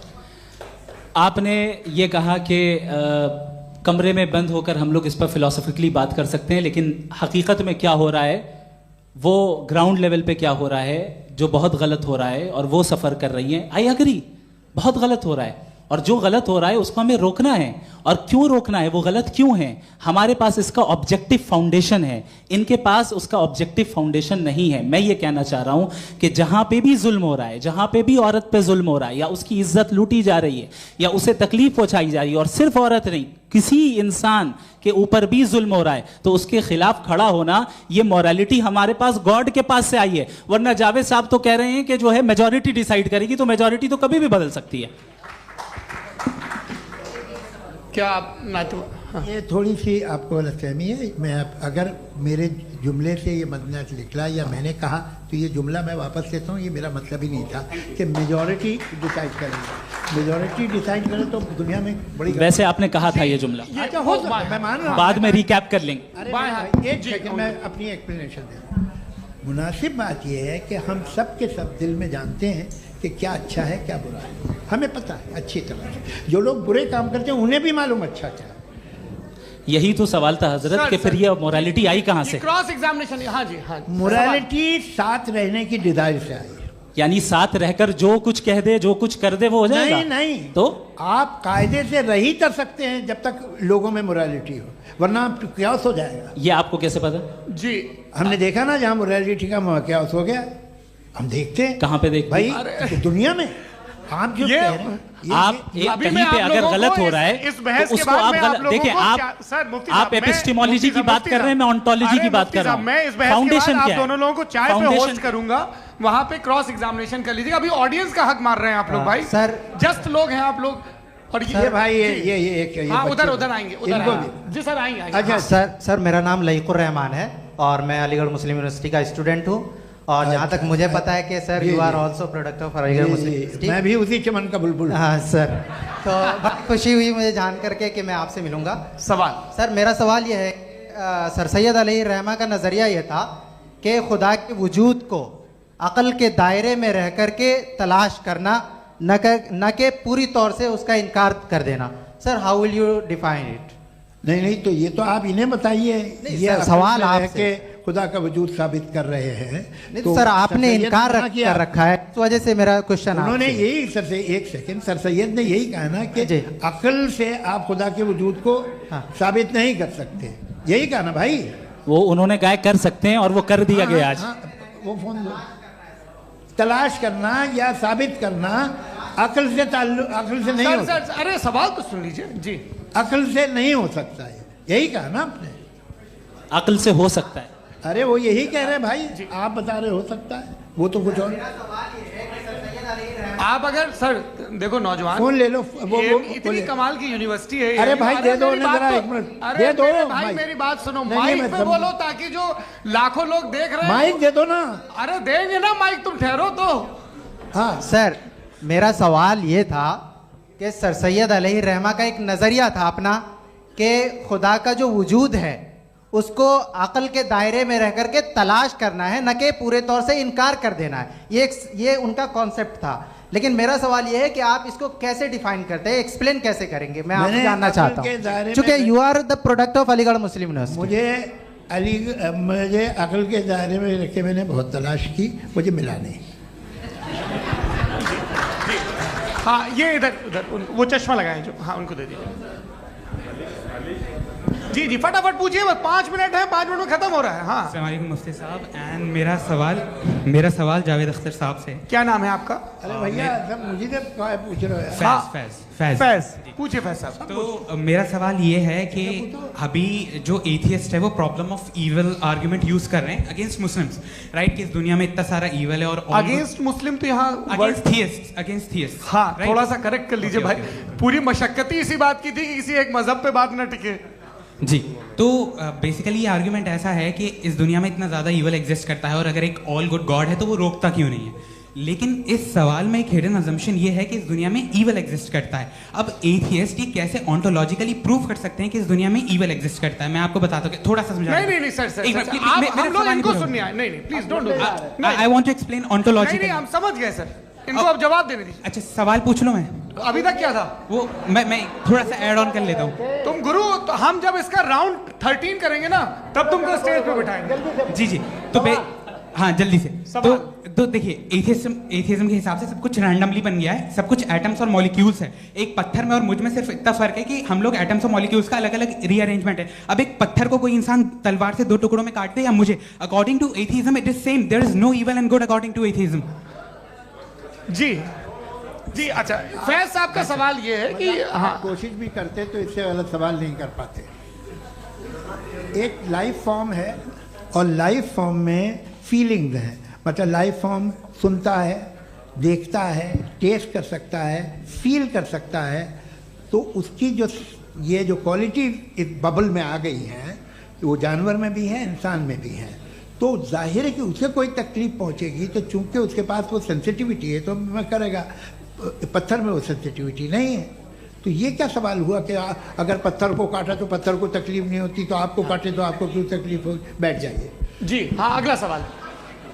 हाँ पूछे जी जावेद अख्तर साहब। अरे भैया सब आप लोग मुफ्ती साहब को छोड़ रहे हैं और मेरे ही पीछे पड़े हैं क्या? फिर चलो बोलो भाई। You asked how God can exist when children die in Gaza. Huh? You asked how God can exist when children die in Gaza, and you also mentioned the rise of atheism in Europe. But the same events also are leading many atheists and non-believers to turn towards faith.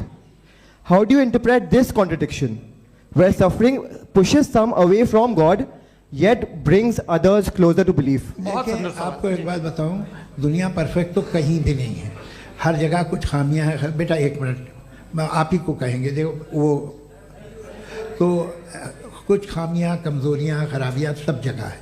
लेकिन अगर देखोगे ईमानदारी से कि दुनिया सबसे ज़्यादा महज़्ज़ब कहाँ है, एक आम शहरी को कहाँ हुकूक हासिल हैं, वो बोल सकता है, अपनी मर्ज़ी से काम कर सकता है, अपनी मर्ज़ी से राय दे सकता है, हुकूमत के ख़िलाफ़ बोल सकता है, बरसरे इक़्तिदार लोगों के बारे में बोल सकता है, सरमायादारों के ख़िलाफ़ बोल सकता है। तो आपको ये स्कैंडिनेवियन कंट्रीज़ में मिलेगा, वेस्टर्न यूरोप में मिलेगा। मैं नहीं कह रहा वो परफेक्ट है, बिल्कुल नहीं, वहाँ बहुत ख़राबियाँ भी हैं, परफेक्ट तो कोई। लेकिन जिन जिन मुल्कों में, लैटिन अमेरिका देखो, गल्फ़ देखो, वहाँ पर आपको ये ज़रूर है कि रेप नहीं होते होंगे। रेप की ज़रूरत क्या है भाई? उसको तो ख़रीद लो, घर में रखो, सड़क पर रेप करने की क्या ज़रूरत है? मगर सुनिए, मगर हकीकत ये है कि वहाँ शख्सी आज़ादी राय देने की, बोलने की नहीं है। जी ये एक आखिरी सवाल मुफ्ती साहब से। हाँ मैम, इनको माइक दीजिए। शुक्रिया। मेरा नाम मनीषा है, मैं हरियाणा से आई हूँ। मैं मुफ्ती साहब से एक बात पूछना चाहती हूँ। आप बार बार जावेद साहब को कॉन्ट्राडिक्ट तो कर रहे हैं कि आपने ये कहा, लेकिन आप भी अजम्पशंस के बेसिस पे बात कर रहे हैं। आपने खुदा के होने का कौन सा प्रूफ पेश किया है खुदा की एग्जिस्टेंस का? अब इस सवाल को अलग रहने दीजिए, कौन एथीस्ट है कौन नहीं है। और दूसरी बात जो आपने एक छोटी सी कही थी कि ये फ्री विल का इस्तेमाल करता है इंसान अपनी, लेकिन इस फ्री विल का इस्तेमाल में मतलब खुदा ने ये दे दी सबको ये इजाज़त कि वो कितना घिनौनापन और कितने ज़्यादा ख़राब से ख़राब तरीके इस्तेमाल कर सकता है। जवाब सुनते जी। आप फ्री विल को मानती है ना, या अब कहती है कि फ्री विल नहीं है ना? मानती है ना? तो अब आपके पास इसका कोई एक्सप्लेनेशन नहीं है कि अगर एक इंसान उस फ्री विल का इस्तेमाल करके गलत काम कर रहा है और बच के अच्छी ज़िंदगी गुजार के निकल जा रहा है, उसका कोई रिकम्पेंस नहीं है। हमारे वर्ल्ड व्यू में जो इंसान गलत काम कर रहा है उसको भी रिकम्पेंस यानी उसका बुरा बदला मिलना है, और जो सही काम कर रहा है उसको सही बदला मिलना है। लिहाजा जो फ्री विल है वो इस तरीके से है कि एक लिमिटेड टाइम तक खुदा ने मोहलत दी है। ऐसा नहीं कि छूट दे दी, जो करना है करते रहो हमेशा। वक्त आएगा जब एग्जाम का टाइम खत्म होगा तब रिजल्ट आएगा। दौराने एग्जाम जबरदस्ती आपको नहीं बताया जाएगा। अरे भाई एक सेकंड, जी सवाल मुफ्ती साहब से मेरा, मुफ्ती साहब से जी हाँ रुक जाइए, आपसे फोन, आप इसके बाद आपसे यही रहेंगे वो। हाँ बोलिए। मैं मुफ्ती साहब एक ही सवाल करता हूँ कि अगर जो हो रहा है फ्री विल से हो रहा है और एक दिन बरोज़ क़यामत इंसाफ होगा मैशर में वगैरह वगैरह, तो दुआ क्यों मांगते हैं लोग? दुआ मांगते हैं इसके मतलब है अभी भी उसने ये डिपार्टमेंट रखा है कि मैं रोज़मर्रा की ज़िंदगी में बिल्कुल ही कैन। तो तुम कैन हो, तुम मुझे नौकरी दिला देते हो, मेरे बेटे को ग्रीन कार्ड दिला देते हो, और 45,000 बच्चे मरते उन्हें रोकते नहीं हो। नहीं तो क्या आप ये कह रहे हैं कि इस दुनिया में जालिमों को कभी पकड़ ही नहीं होती है? अरे जो भी पकड़ होगी वो बच्चे रोते हैं। बिल्कुल, देखें मैंने अपने ओपनिंग स्टेटमेंट में यही कहा था कि जनाब जावेद साहब सिर्फ इमोशनल आर्गुमेंट देंगे। This is an emotional argument. ये छोटे मोटे इसके पीछे का रीजन मैंने बताया क्या है, इसके पीछे का विजडम क्या है मैंने बताया। मंच से आप लोगों को सज्जनों इसलिए कह रहा हूं ताकि थोड़ा सा आपके कॉन्शियंस पे जोर रहे कि आपको ऑर्डर बचा के रखना है। वक्त तय हुआ था, ये वक्त पूरा हुआ, आपने इतने धैर्यपूर्वक सुना, मैं आप सबका बहुत बहुत शुक्रगुजार हूं। यदि इन दोनों विद्वानों की इच्छा होगी तो कभी हम इस बातचीत का राउंड 2, राउंड 3, यही तो देखिए खूबी है इंसान की कि बहस मुबाहसे में वो पड़ा रहता है। आप लोगों ने बड़े धैर्य का परिचय दिया, बहुत बहुत शुक्रिया। इसी के साथ ये बातचीत यहाँ पे समाप्त होती है। आप लोग को मैं एक बात बता दूं, ये सारी बहस हो गई, अब मुफ्ती साहब और बड़े मुफ्ती साहब इन साथ के साथ मैं खाना खाने वाला हूँ। अच्छा